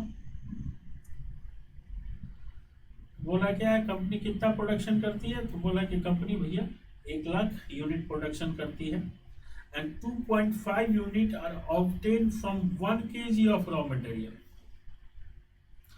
1 kg रॉ मटेरियल से 2.5, 1 kg रॉ मटेरियल से 2.5 यूनिट बनता है। जब मैंने एक पॉइंट बताया था तो मैंने कि हम लोगों को डायरेक्ट इन्फॉर्मेशन नहीं देगा, वहाँ पे बोलेगा आउटपुट इतना है, रॉ मटेरियल इतना लगेगा, तो वहाँ पे गुना भाग करके हम लोग निकालेंगे। तो एक कई बार मेरी जो ऑफलाइन क्लासेस उसमें स्टूडेंट पूछते हैं कि सर इतना यूनिट हम बनाते हैं, अगर 10 यूनिट बनाते हैं और 10 यूनिट बनाने में अगर 0.5 kg भी रॉ मटेरियल लगता है तो हमको तो मल्टीप्लाई करके ही निकालना पड़ेगा। तो डिवाइड का सिचुएशन कहाँ आएगा, डिवाइड का सिचुएशन इस तरीके से आएगा जहाँ पे रॉ मटेरियल कम लगे और यूनिट एक्सट्रैक्ट ज़्यादा हो, तो उस सिचुएशन में आपको डिवाइड भी करना पड़ सकता है। तो यहाँ पे देखिए आप कैलकुलेट करेंगे अगर हम लोग, तो सबसे पहले हमको रॉ मटेरियल की रिक्वायरमेंट कैसे पता चलेगी, तो हम कैलकुलेट कर लेंगे एनुअल कंजम्पशन। तो एनुअल कंजम्पशन अभी कितना है, अभी जो हम प्रोडक्शन कर रहे हैं, वो प्रोडक्शन हमारा कितना है 2.5 यूनिट, और 2.5 यूनिट में हमको कितना लगता है 1 kg रॉ मटेरियल। तो 1 लाख यूनिट के लिए कितना रॉ मटेरियल लगेगा, 1 लाख यूनिट के लिए हमको कितना रॉ मटेरियल लगेगा।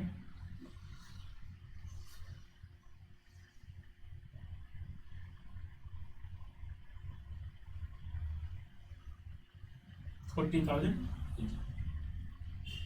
तो इस सिचुएशन में आपको ध्यान रखना है, कई बार एग्जामिनर आपको आपकी कैलकुलेशन को जज करता है, क्योंकि आपको उनको पता है कि EOQ आपका एकदम रटा हुआ है, 3 चीज बस मिल तो जाए आपको, annual consumption, carrying cost, ordering cost, उसके बाद EOQ की तो आप हालत खराब कर देंगे।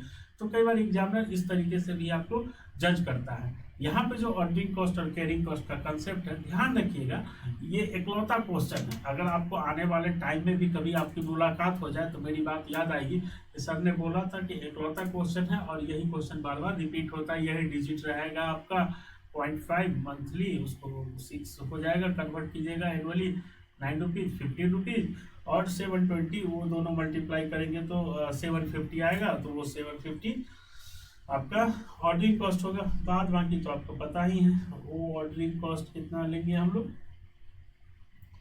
360 प्लस 390 इक्वल टू 750, और कैरिंग कॉस्ट क्या होगा 0.5 मल्टीप्लाई 12 प्लस 9 रुपीज़ यानी कि 15 रुपीज़। इसके बाद आपको कौन रोक सकता है EOQ निकालने से। तो EOQ निकाले फटाक से, तो EOQ equal to 2 multiply A multiply O divide by C। तो 2 मल्टीप्लाई एनुअल कंजम्पशन कितना 40,000 multiply ordering cost 750, carrying cost 15 rupees. इसको सॉर्ट आउट करेंगे तो आंसर हमारा आ जाएगा 2000 kg। अच्छा, क्वेश्चन का पहला हिस्सा हमने कर लिया है। दूसरा हिस्सा में देखते हैं, बोल रहा है advice how frequently should order for procurement be place. बोला कि कितना कितना दिन पे ऑर्डर करना पड़ेगा। तो भैया एक ऑर्डर कितना 2000 यूनिट केजी मंगवा रहे हैं, 40,000 केजी आपको मंगवाना है, तो बता दीजिए कि कितना कितना दिन पे मंगवाना है, दिन पे या मंथ पे या वीक में। तो सिंपल है, पहले तो आप नंबर ऑफ ऑर्डर कैलकुलेट कर लीजिए। नंबर ऑफ ऑर्डर कितना हो गया, 40,000 केजी डिवाइडेड बाई 2000 केजी, तो ये आपका आ जाएगा कैलकुलेट होके कितना 20 ऑर्डर। तो आप तो होशियार हैं, आपको पता ही है कि 20 ऑर्डर अगर हम डे में कैलकुलेट करें तो ज़्यादा बेस्ट रहेगा, क्योंकि मंथ तो 12 ही है, वीक 52 है, तो वहाँ भी करेंगे तो थोड़ा फ्रैक्शन में आने के चांसेस हैं। तो हम लोग डे में निकाल लेते हैं, तो 365 डे डिवाइडेड बाई 20 ऑर्डर, पता चल जाएगा कितने दिनों के गैप पे आपको ऑर्डर प्लेस करना है। तो order are to be placed in a year is equal to 365 days divided by 20 order, और ये हो जाएगा 18 ऑर्डर। 18 ऑर्डर, सॉरी 18 ऑर्डर बोल रहा हूँ, 18 डे फ्रीक्वेंसी।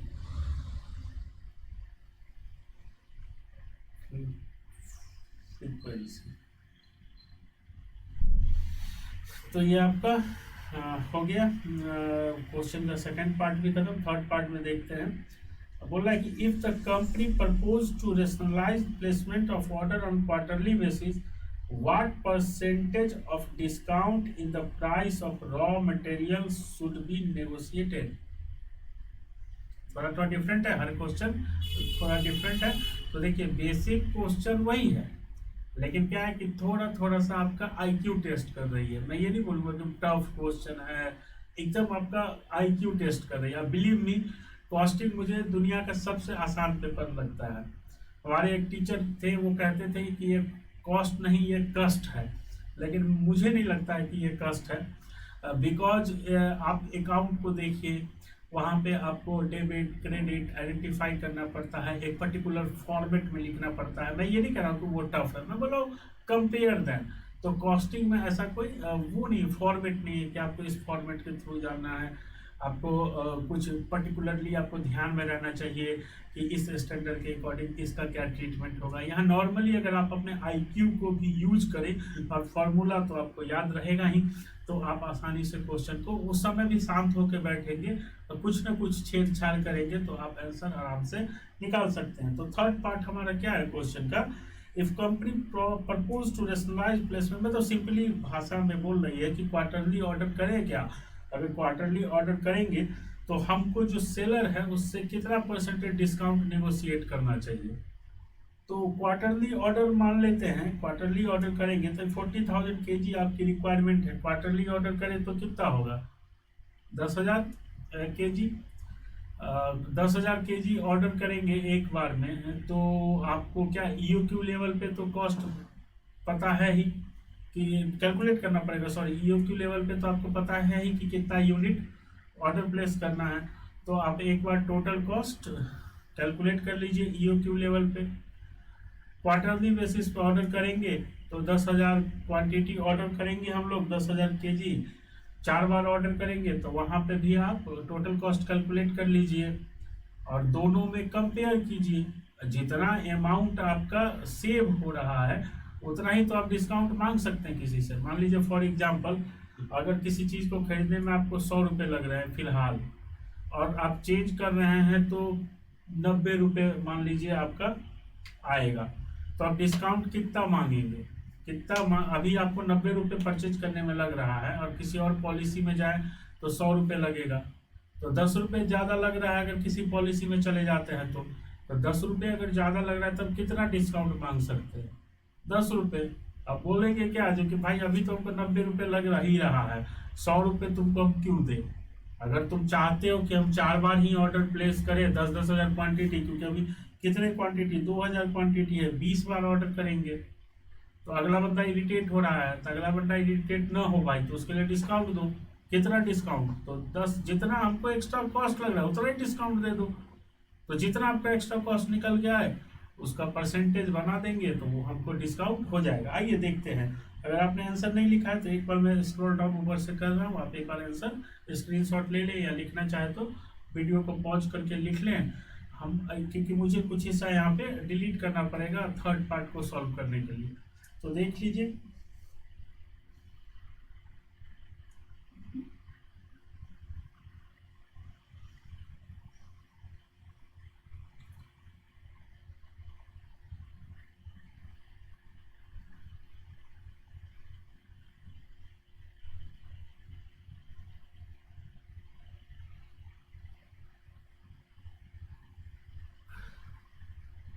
तो आई होप आपने देख लिया होगा या लिख लिया होगा या स्क्रीनशॉट ले लिया होगा। तो मैं थोड़ा सा हिस्सा यहाँ पे डिलीट कर रहा हूँ, तभी मैं थर्ड पार्ट बना पाऊंगा।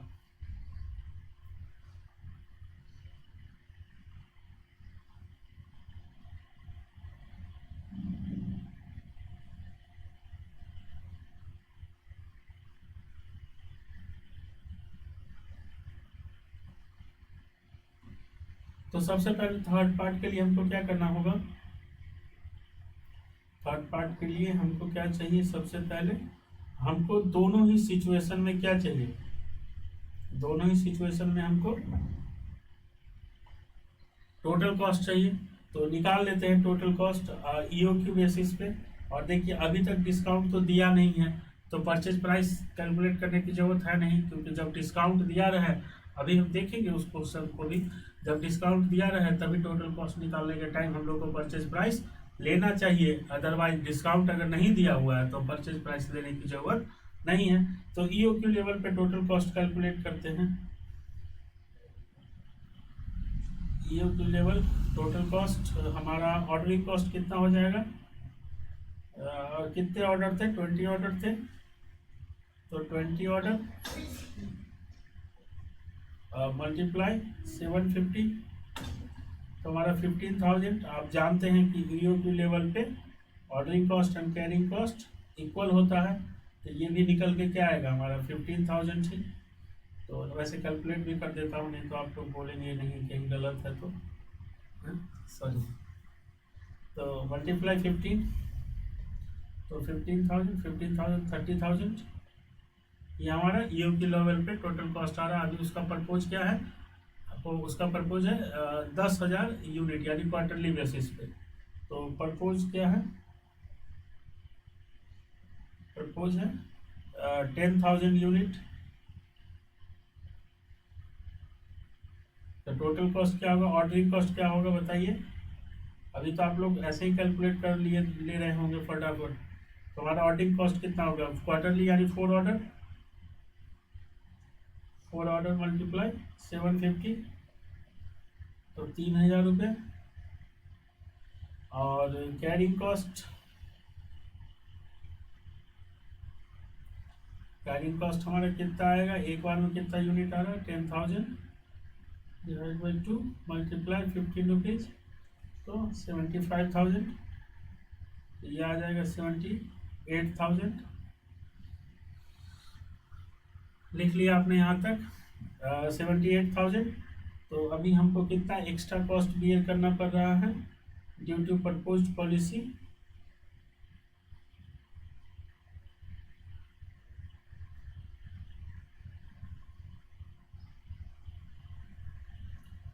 Due to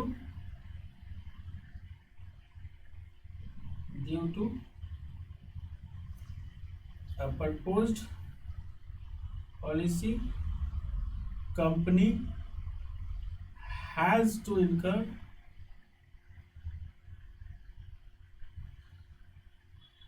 extra cost 78,000 minus 30,000, यानी 48,000। तो भाई 48,000 का हमको डिस्काउंट चाहिए। तो 48,000 का डिस्काउंट अगर आपको चाहिए तो पर केजी कितना डिस्काउंट हुआ, ये टोटल डिस्काउंट हुआ। ये मतलब जितना एक्स्ट्रा लग रहा है उतना ही तो हमको डिस्काउंट चाहिए, तो जितना एक्स्ट्रा लग रहा है उतना डिस्काउंट चाहिए।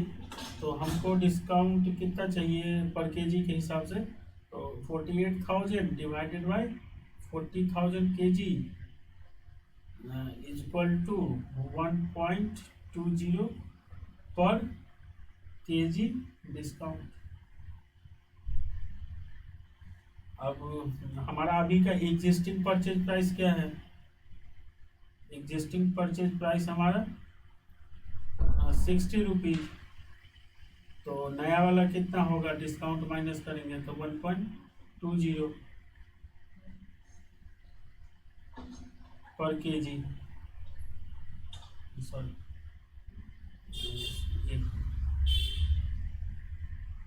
एग्जिस्टिंग प्राइस हमारा कितना 60 और डिस्काउंट हमारा कितना चाहिए 1.20 पर केजी, और ये 60 पर केजी है।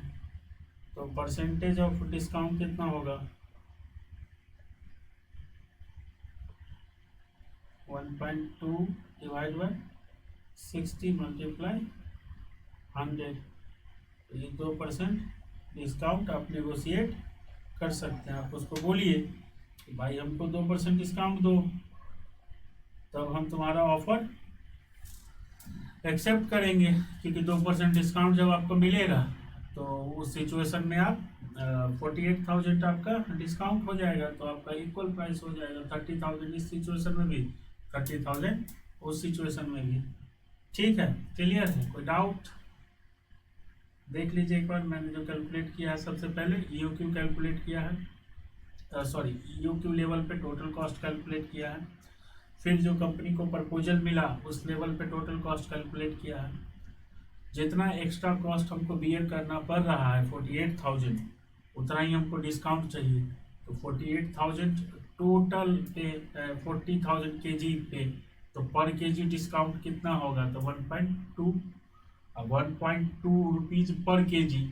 तो अभी का एग्जिस्टिंग प्राइस 60 रुपीज़ है, तो 60 रुपीज़ का 1.2 कितना होगा 2%। तो 2% डिस्काउंट की बात आप नेगोशिएशन में कर सकते हैं। नेक्स्ट क्वेश्चन पे चले, क्वेश्चन नंबर 16 है। देखिए, a company manufacture a special product which require a component alpha, the following particular are collected for the year 2008। Annual demand of alpha 8,000 के यूनिट, प्लेसिंग ऑर्डर 200 पर ऑर्डर, कॉस्ट दिया हुआ है, carrying cost दिया हुआ है।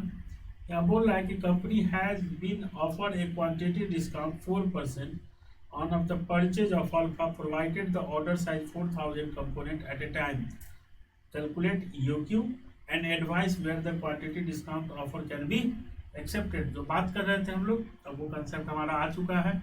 यहाँ पे EOQ निकालना एकदम मक्खन है आपके लिए, तो EOQ कैलकुलेट फटाक से कर लेंगे। फिर पूछ रहा है कि कंपनी आपको एक ऑफर मिल रहा है कि भाई 4,000 यूनिट का ऑर्डर प्लेस करो तो 4% डिस्काउंट आपको देंगे। तो क्या डिस्काउंट आपको लेना चाहिए, तो डिस्काउंट लेना चाहिए या नहीं लेना चाहिए, इसका फैसला कब होगा, जब हम दोनों ही सिचुएशन में टोटल कॉस्ट का कैलकुलेशन करेंगे। टोटल कॉस्ट का कैलकुलेशन ईओक्यू लेवल पे और 4,000 यूनिट पे प्रपोज पे, और यहाँ पे डिस्काउंट दिया हुआ है कि 4% डिस्काउंट लेके, तो दोनों ही सिचुएशन में आपको परचेज प्राइस को इंक्लूड करना पड़ेगा।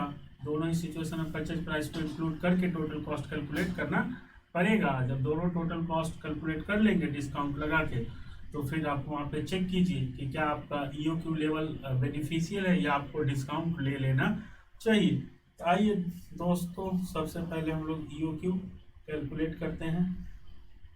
पहला नंबर है, तो ईओक्यू तो आपको पता ही है, ईओक्यू में तो आप कोई प्रॉब्लम है नहीं।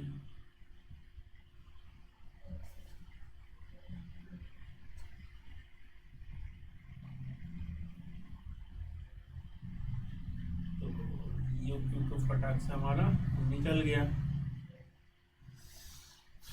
2 multiply 8,000 unit multiply 200 divided by 20% of 400।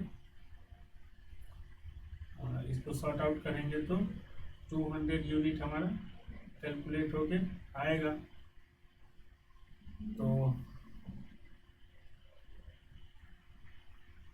अब दोनों ही सिचुएशन में हम पहले निकाल लेते हैं total cost eight EOQ level.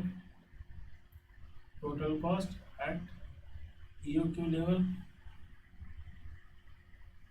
ये क्वेश्चन नंबर 2 कर रहे हैं हम लोग। तो टोटल कॉस्ट ईओक्यू लेवल पे कितना होगा, यहाँ पे तो आपको परचेज प्राइस भी लेना है। Purchase cost is equal to 8000 multiply 400, ये आ जाएगा 32 lakh rupees. Then ordering cost 200 unit है, तो कितने ऑर्डर करने होंगे, 8000 डिवाइडेड बाय 200 यानी कि 40 ऑर्डर, और मल्टीप्लाई 200 तो 8000। और कैरिंग कॉस्ट भी कितना आएगा, 8000 ही कैरिंग कॉस्ट आएगा हमारा। तो कैरिंग कॉस्ट हमारा एक बार में कितना मंगवा रहा है, 200, एवरेज कर देंगे 2 मल्टीप्लाई 80 तो 8000। तो ये हमारा टोटल हो जाएगा 32,16,000 total cost eight EOQ level. अभी कंपेयर करेंगे हम लोग, एक बार नोट कर लीजिए total cost eight EOQ level. अब हम लोग कैलकुलेट करते हैं total cost eight 4% discount offer. और ऑर्डर साइज कितना रहेगा, ऑर्डर साइज हमको बोला गया है 4,000 यूनिट। ध्यान से देखेंगे क्योंकि पहली बार आप डिस्काउंट वाला देख रहे हैं, तो मटेरियल के प्राइस में डिस्काउंट होगा, और मटेरियल के प्राइस के डिस्काउंट के साथ रिलेटेड है आपका कैरिंग कॉस्ट। तो कैरिंग कॉस्ट में भी आपका चेंजेस आएगा। कैरिंग कॉस्ट आपका 80 रुपीज़ नहीं होगा, क्योंकि यह मटेरियल के प्राइस के साथ लिंक रहता है। तो मटेरियल के प्राइस में अगर चेंजेस हैं तो आपका कैरिंग कॉस्ट भी चेंज हो जाएगा। एंड परचेज कॉस्ट में डिफरेंट रहेगा क्योंकि डिस्काउंट लग जाएगा। तो आ जाइए, परचेज कॉस्ट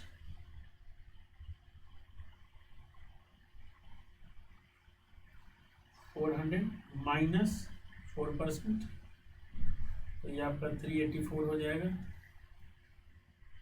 मल्टीप्लाई 8000, ये आपका 30,72,000 हो जाएगा। ऑर्डरिंग कॉस्ट आपका हो जाएगा 8000, और ऑर्डर साइज है 4000 यानी कि 2 ही ऑर्डर आएगा। तो 2 ऑर्डर मल्टीप्लाई 200 यानी कि 400। और कैरिंग कॉस्ट आपका एक बार में कितना मंगवा रहे हैं, 4000, सॉरी एक बार में, हाँ एक बार में कितना मंगा रहे हैं 4000 डिवाइडेड बाय 2, और मल्टीप्लाई में क्या होगा, 80 रुपीज़ एक का प्राइस कितना था हमारा, ये तो ये 384 हो गया, और 384 हमारा है का कितना परसेंट बोला है कैरिंग कॉस्ट, 20%।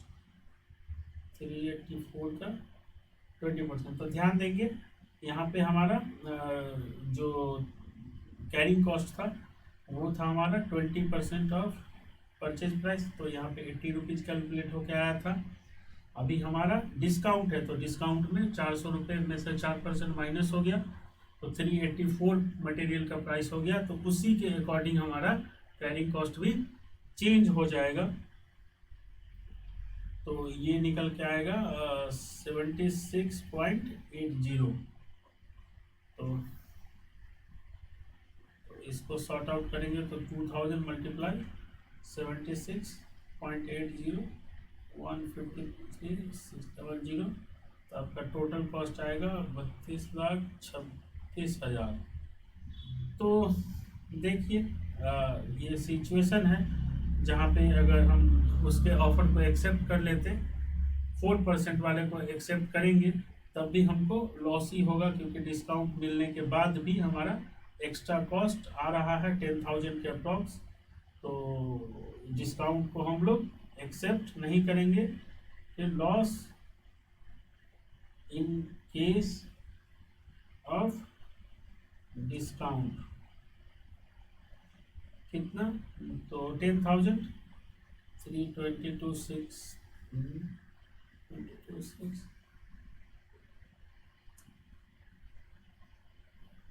16,000, तो 10,000 रुपये का लॉस होगा।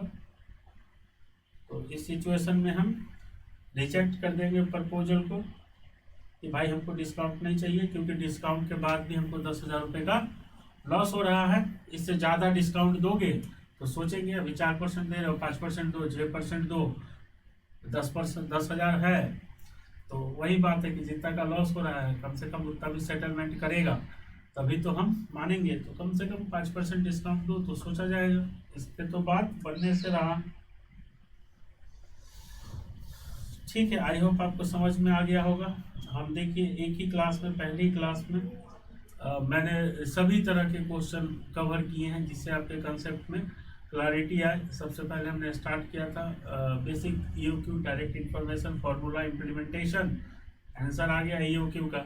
फिर हमने कंपेयर करके सीखा कि ईओक्यू पे ही हमेशा बेनिफिशियल क्वांटिटी कैलकुलेट होके आता है, अदरवाइज जब तक डिस्काउंट की बात नहीं है तब तक पॉसिबल नहीं है। फिर हमने ग्रेजुअली क्वेश्चन चेंज किया जहाँ पे हमने देखा कि किसी कंपोनेंट के लिए कुछ और रिक्वायरमेंट है। फिर हमने एक डिफरेंट टाइप का कंसेप्ट देखा जहाँ पे ऑर्डरिंग कॉस्ट और कैरिंग कॉस्ट डिफरेंट टाइप का था। फिर हमको कितना डिस्काउंट निगोशिएट करना चाहिए वैसा क्वेश्चन देखा। फिर हमने देखा अभी जो कि कितना डिस्काउंट, मतलब डिस्काउंट मिल रहा है तो भी बेनिफिशियल नहीं है वो सिचुएशन, तो ज़्यादा डिस्काउंट की मांग कर सकते हैं। आई होप आपको सब कुछ समझ में आ गया होगा। एक बार मैं फिर ऊपर से नीचे आपको दिखा देता हूँ, अगर आपने मिस किया है तो नोट कर ले, या फिर अगर आप स्क्रीनशॉट से काम चला रहे हैं तो स्क्रीनशॉट ले ले, लेकिन बेनिफिशियल रहेगा कि आप इसको नोट कर ले। क्वेश्चन के लिए जो यहाँ पे क्वेश्चन किए हैं उसके आप स्क्रीनशॉट ले लें। और बहुत सारे क्वेश्चन हैं, 95 क्वेश्चन हैं, सारे क्वेश्चन प्रोफेशनल एग्जामिनेशन के। अगर आपको मटेरियल चाहिए तो मैंने आपको बता दिया है कि इस नंबर पे आप मुझे कांटेक्ट कर सकते हैं।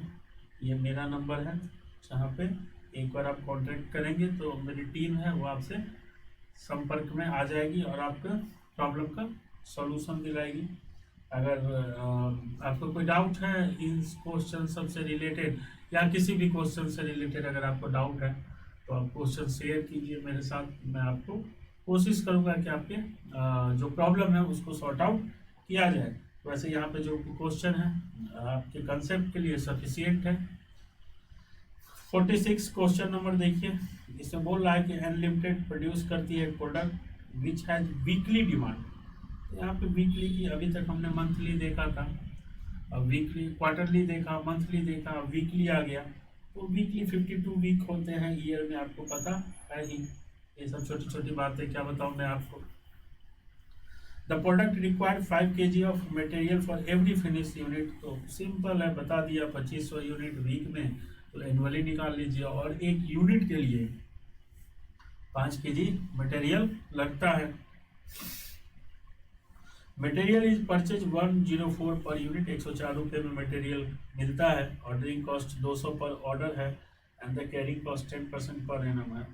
तो सेम क्वेश्चन है, पूछ रहा है ईओक्यू निकालो और कंपनी बोल रहा है कि 3% डिस्काउंट सप्लायर दे रहा है और बोल रहा है कि अपना जो एनुअल रिक्वायरमेंट है उसको 5 इंस्टॉलमेंट में, अपना एनुअल रिक्वायरमेंट को 5 इंस्टॉलमेंट, इक्वल इंस्टॉलमेंट में ऑर्डर करो, हम आपको 3% डिस्काउंट देंगे। क्या आपको ये ऑफर एक्सेप्ट करना चाहिए या आपकी ऑर्गेनाइजेशन को एक्सेप्ट करना चाहिए? तो आपको कैलकुलेशन करके बताना पड़ेगा। ईओक्यू कैलकुलेट करते करते तो आप थक गए होंगे, कितना ईओक्यू कैलकुलेट करें, क्या कीजिएगा। अभी आपका काम है ये, आपको एग्ज़ाम पास करना है। इतने बड़े एग्ज़ाम को आप दे रहे हैं, इतने बड़े एग्जामिनेशन के लिए आप प्रिपेयर कर रहे हैं, बहुत बड़ी बात है, छोटी बात है नहीं। तो थोड़ा सा एफर्ट तो डालना पड़ेगा। एक ही चीज़ बार बार बार बार बार बार आपको पढ़ना पड़ेगा, याद रखना पड़ेगा, जब तक कि आप सेटल नहीं हो जाते हैं। एक बार सेटल हो जाए फिर कुछ चीज़ों को आप बोल सकते हैं। तो आपका काम काफ़ी मुश्किल काम है, मेहनत का काम है, इतना आसान नहीं है। CA CS CMA कोर्सेज को पास आउट करना देखने में आसान लगता है, या कुछ लोगों के लिए भले आसान हो, लेकिन जो जनरली लोग हैं हमारे जैसे, मेरे जैसे, आपके जैसे, उनके लिए तो आग का दरिया है और डूब के जाना है, इसके अलावा कोई उपाय नहीं है। तो प्रिपेयर हो जाइए। 46 देखते हैं। सबसे पहले एनुअल रिक्वायरमेंट कैलकुलेट कर लेते हैं, एनुअल कंजम्पशन। तो 52 वीक्स मल्टीप्लाई 2500 यूनिट, और 5 kg लगता है भाई एक यूनिट के लिए, तो एक ही बार कैलकुलेट कर लेते हैं ना, 6,50,000। और कॉस्ट पर केजी देख लीजिए, यहाँ पे प्रोडक्ट 5 kg है, और material is purchase 104 per unit दिया हुआ है। क्या दिया हुआ है? पर यूनिट, केजी नहीं, ध्यान दीजिएगा। यहाँ पे बहुत, ये जब क्वेश्चन पूछा गया था CMA इंटर में, तो उस समय बहुत सारे स्टूडेंट ऐसे थे जिन्होंने जल्दीबाजी में ध्यान नहीं दिया, और सिर्फ इस पॉइंट के वजह से उनको गलत होना पड़ा एग्जामिनेशन हॉल में। तो एक क्वेश्चन कम से कम 2 बार पढ़िए। अगर एक बार में सारी बातें आपके आंखों में आ गई तो ठीक है, लेकिन प्रयास कीजिए कि किसी भी क्वेश्चन को 2 बार पढ़ा जाए, क्योंकि आप जो एग्जामिनेशन देने जा रहे हैं, जैसा मैंने अभी कहा कि टफ है, इतना डायरेक्टली आपसे पूछेगा नहीं एकदम कि आप आइए एग्जामिनेशन हॉल में बैठिए बस EOQ निकालिए और बात खत्म। नहीं, EOQ ही निकालना रहेगा, लेकिन थोड़ा डिफरेंट तरीके से पूछेगा। तो यहाँ पे देखिए क्या दिया हुआ है कि material is purchase eight 104 per unit. Unit यानी कि एक यूनिट बनाने में कितने लगते हैं? 5 kg लगता है। तो पर केजी प्राइस क्या होगा? 104 डिवाइड बाई 5 kg, एक यूनिट में 5 kg, इसलिए प्राइस जो कैलकुलेट हो पाएगा वो 20.8 पर KG. Ordering cost, carrying cost क्या निकालूँ वो तो डायरेक्ट वहाँ पे लिख देंगे फॉर्मूला के अंदर, क्योंकि उसमें तो कोई प्रॉब्लम वाली बात है नहीं। तो EOQ equal to EOQ equal to 2 multiply, direct मैं लिख रहा हूँ, आप डायरेक्ट मत लिखिएगा, प्रैक्टिस के लिए ठीक है, लेकिन एग्जामिनेशन में आपको पहले फॉर्मूला लिखना है। पूरा EOQ equal to 2 multiply A multiply O divided by C, और फिर नीचे आपको ब्रीफ करना है। A equal to annual consumption equal to 6,50,000, O equal to ordering cost, and ordering cost यहाँ पे जो भी है दिया हुआ 200, और C equal to carrying cost, और carrying cost equal to 20.8 multiply 10%। तो आपको एग्जामिनेशन में ब्रीफ करना है, शॉर्टकट घर पे ठीक है, प्रैक्टिस के लिए प्रैक्टिस करें, कोई दिक्कत वाली बात नहीं है, क्योंकि प्रैक्टिस में इतना लंबा चौड़ा लिखने की जरूरत है नहीं।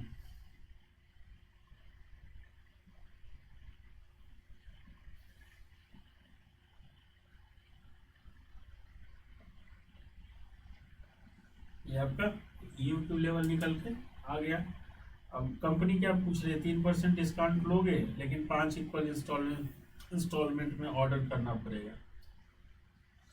तो कैलकुलेट करते हैं, और यहाँ पे टोटल कॉस्ट में क्या आएगा?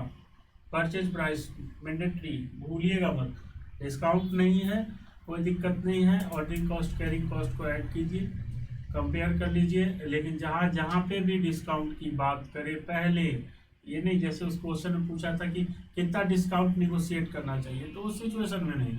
जब आपको पहले पूछे कि भैया इतना % डिस्काउंट लोगे, लेकिन ऑर्डर साइज ये रखना पड़ेगा, उस सिचुएशन में निश्चित रूप से आप परचेज कॉस्ट को टोटल कॉस्ट में इंक्लूड करेंगे, और टोटल कॉस्ट का मतलब हुआ purchase cost plus ordering cost plus carrying cost.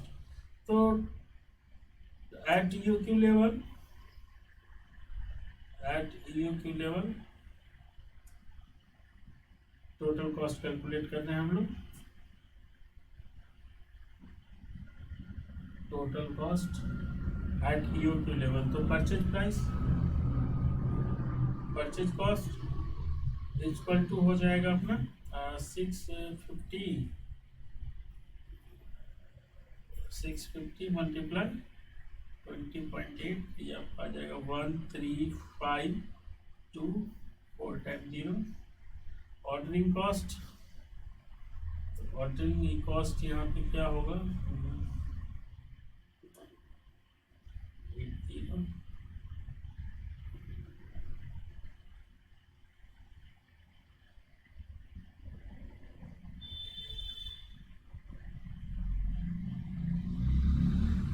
650 divided by 1180 multiply 200 is equal to 11628। और कैरिंग कॉस्ट हो गया आपका सेम ही रहेगा, यहाँ पे फ्रैक्शन में आंसर है इसलिए थोड़ा सा डिफरेंस 1-2 रुपये का आएगा। मैंने स्टार्टिंग में ही आपको बताया था कि थोड़ा सा अगर डिफरेंस आ रहा है तो परेशानी की बात नहीं है, वो फ्रैक्शन की वजह से हो रहा है। ईओक्यू लेवल पे हमेशा ही ऑर्डरिंग कॉस्ट और कैरिंग कॉस्ट इक्वल होता है। तो यहाँ पे टोटल कॉस्ट हो गया 1,35,43,255 रुपये।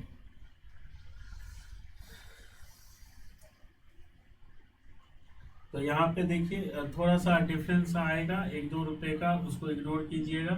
फ्रैक्शन की वजह से, पॉइंट की वजह से ये डिफरेंस आ रहा है।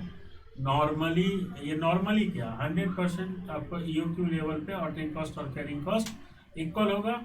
2, 4, 5, 10, 20 रुपये का डिफरेंस अगर आए तो उसको इग्नोर कीजिए। और बड़ा अमाउंट का कैलकुलेशन अगर हो रहा है करोड़ में, तो उस सिचुएशन में 100-150 रुपये का भी डिफरेंस को आपको इग्नोर करना पड़ेगा, क्योंकि क्वेश्चन है और प्रैक्टिकल तो है नहीं। तो आपका ईओक्यू लेवल पे ये कॉस्ट कैलकुलेट होगा। अभी जो प्रपोज है 3% डिस्काउंट और 5 इक्वल इंस्टॉलमेंट, वो हम लोग वहाँ पे टोटल एनुअल कॉस्ट निकालते हैं। Total cost when order 5 order, तो एनुअल डिमांड कितना है 650, तो एनुअल डिमांड आपका 650 kg है। तो नंबर ऑफ ऑर्डर कितना है वो भी बता ही दिया है, नंबर ऑफ ऑर्डर 5 है। ऑर्डर साइज कैलकुलेट कर लेते हैं, क्योंकि कैरिंग कॉस्ट निकालने के लिए ऑर्डर साइज हमें लगेगा। तो ऑर्डर साइज 6,50,000 डिवाइडेड बाई 5, तो 1,30,000 kg आपको एक बार में ऑर्डर करना पड़ेगा। तो परचेज कॉस्ट डिफरेंट होगा, क्योंकि डिस्काउंट की बात हो रही है। तो परचेज कॉस्ट आपका कैलकुलेट कर लेते हैं। यहाँ पे डिस्काउंट है 20.8 माइनस 3%, किसका 20.8 का। तो इसको अगर सॉर्ट आउट करें तो आपका निकल के आएगा 20.176। एक बार कैलकुलेट कर लीजिएगा आप लोग भी, हो सकता है कैलकुलेशन में थोड़ा, क्लासेस में जल्दी कैलकुलेशन में थोड़ी बहुत माइनर कैलकुलेशन एरर आ सकता है, तो आप लोग कैलकुलेट करके रेक्टिफाई कर लीजिएगा। बाकी कंसेप्ट यही है। तो परचेज कॉस्ट में आपका 3% डिस्काउंट पर परचेज प्राइस ही आ जाएगा।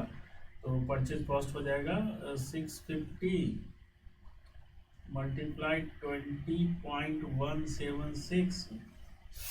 तो इसको करेंगे तो आ जाएगा 1,14,400।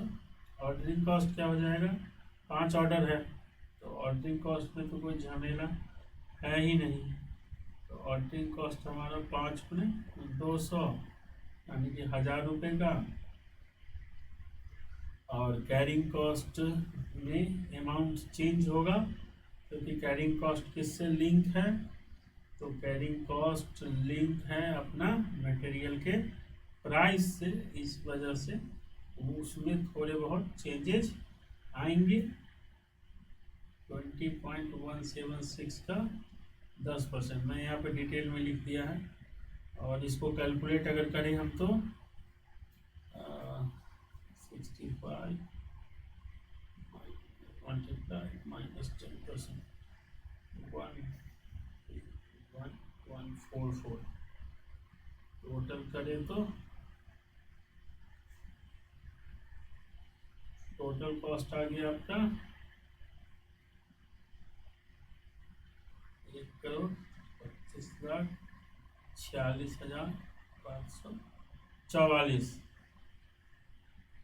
तो पहले कितना था ईओक्यू पे 1,35,43,255 और यहाँ पे 1,32,46,544। तो डिस्काउंट पे हमारा टोटल कॉस्ट कम है।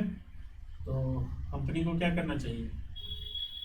तो कंपनी एडवाइस क्या देगी? आप बोलिए हैं यहाँ पे लिखिए as total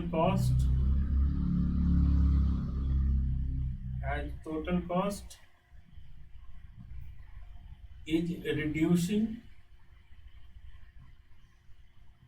when discount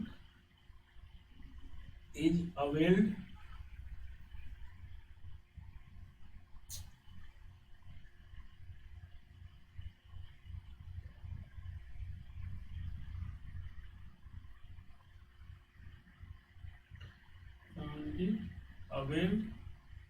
hence company should accept the offer। Clear है? कोई डाउट, कोई समस्या जरूर बताएं। अगर कोई प्रॉब्लम हो तो एक बार मैं स्क्रॉल डाउन कर देता हूं। अगर आपने नहीं लिखा है तो लिख लीजिए। इस क्वेश्चन में मटेरियल के प्राइस को थोड़ा डिफरेंट तरीके से दिया गया था, तो वहाँ पे आपको फोकस करना है। एनुअल कंजम्पशन हमने कैलकुलेट किया, वीक में था हमें इंफॉर्मेशन दिया हुआ, तो हमने 52 वीक से मल्टीप्लाई किया, प्लस एक यूनिट बनाने में 5 kg रॉ मटेरियल लगता था, तो हमने सबको इकट्ठे मल्टीप्लाई करके एनुअल कंजम्पशन निकाला। प्राइस यूनिट का दिया हुआ था कि 104 रुपये पर यूनिट, तो 104 रुपये पर यूनिट मतलब 5 kg रॉ मटेरियल, तो वहाँ पे हमने प्राइस निकाला। ईओक्यू आपको पता है कैसे कैलकुलेट करते हैं। फिर क्वेश्चन का दूसरा हिस्सा पूछ रहा था कि 3% डिस्काउंट लोगे क्या, लेकिन 5 इक्वल इंस्टॉलमेंट में ऑर्डर करना पड़ेगा। तो डिस्काउंट की बात थी तो हमने कैलकुलेशन किया, और जब डिस्काउंट की बात होगी तो परचेज कॉस्ट को भी इंक्लूड करेंगे। तो ईओक्यू लेवल पे हमने टोटल कॉस्ट कैलकुलेट किया।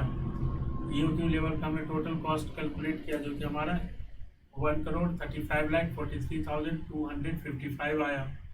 फिर हमने 3% डिस्काउंट पे कैलकुलेशन किया, जहाँ पे हमारा टोटल कॉस्ट 1,32,46,544 आया।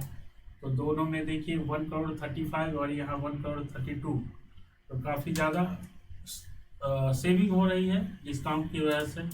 तो हमने अपना सजेशन दिया कंपनी को, as the total cost is reducing when discount is availed, hence company should accept the offer। Next question 17 है। आप इस क्वेश्चन को एज ए होमवर्क नोट कर लीजिए, क्योंकि ज़्यादा लंबी क्लासेस हो जाएगी। काफ़ी सारे कंसेप्ट को हमने कवर किया है, और लेवल ऑफ इन्वेंट्री की चर्चा हम लोग अगले क्लास में करेंगे। तो 17 नंबर आपका होमवर्क है, एक बार ट्राई कीजिएगा।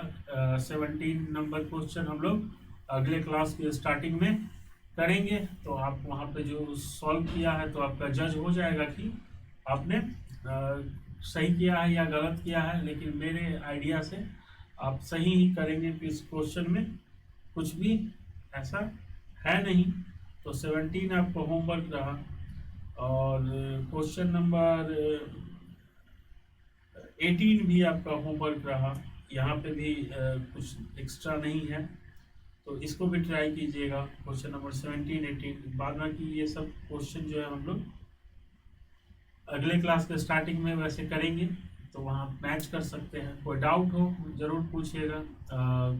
अगर ठीक लगे तो जो ज़रूरतमंद हैं स्टूडेंट उनको आप ज़रूर वीडियो रेफर कीजिएगा। मटेरियल के लिए मैंने बताया कि मटेरियल हमारा पेड है लेकिन मिनिमम प्राइस पे है, तो वो मटेरियल आपको अवेलेबल करवा दिया जाएगा। नंबर मैंने दे दिया है आपको क्लासेस में, और डिस्क्रिप्शन में भी मैं डाल दूँगा, तो वहाँ से आप भी नंबर ले सकते हैं। और 17-18 आपका होमवर्क है, देखिए अगर आप कोशिश कीजिए, ट्राई कीजिए, बन जाना चाहिए, कोई दिक्कत नहीं होगा। नहीं बनेगा तो मैं अगली क्लास में इसको कवर करूँगा। अगर अच्छा लगे तो कमेंट कीजिएगा, लाइक शेयर सब्सक्राइब कीजिएगा। थैंक यू, आज के लिए इतना ही। Thank you very much.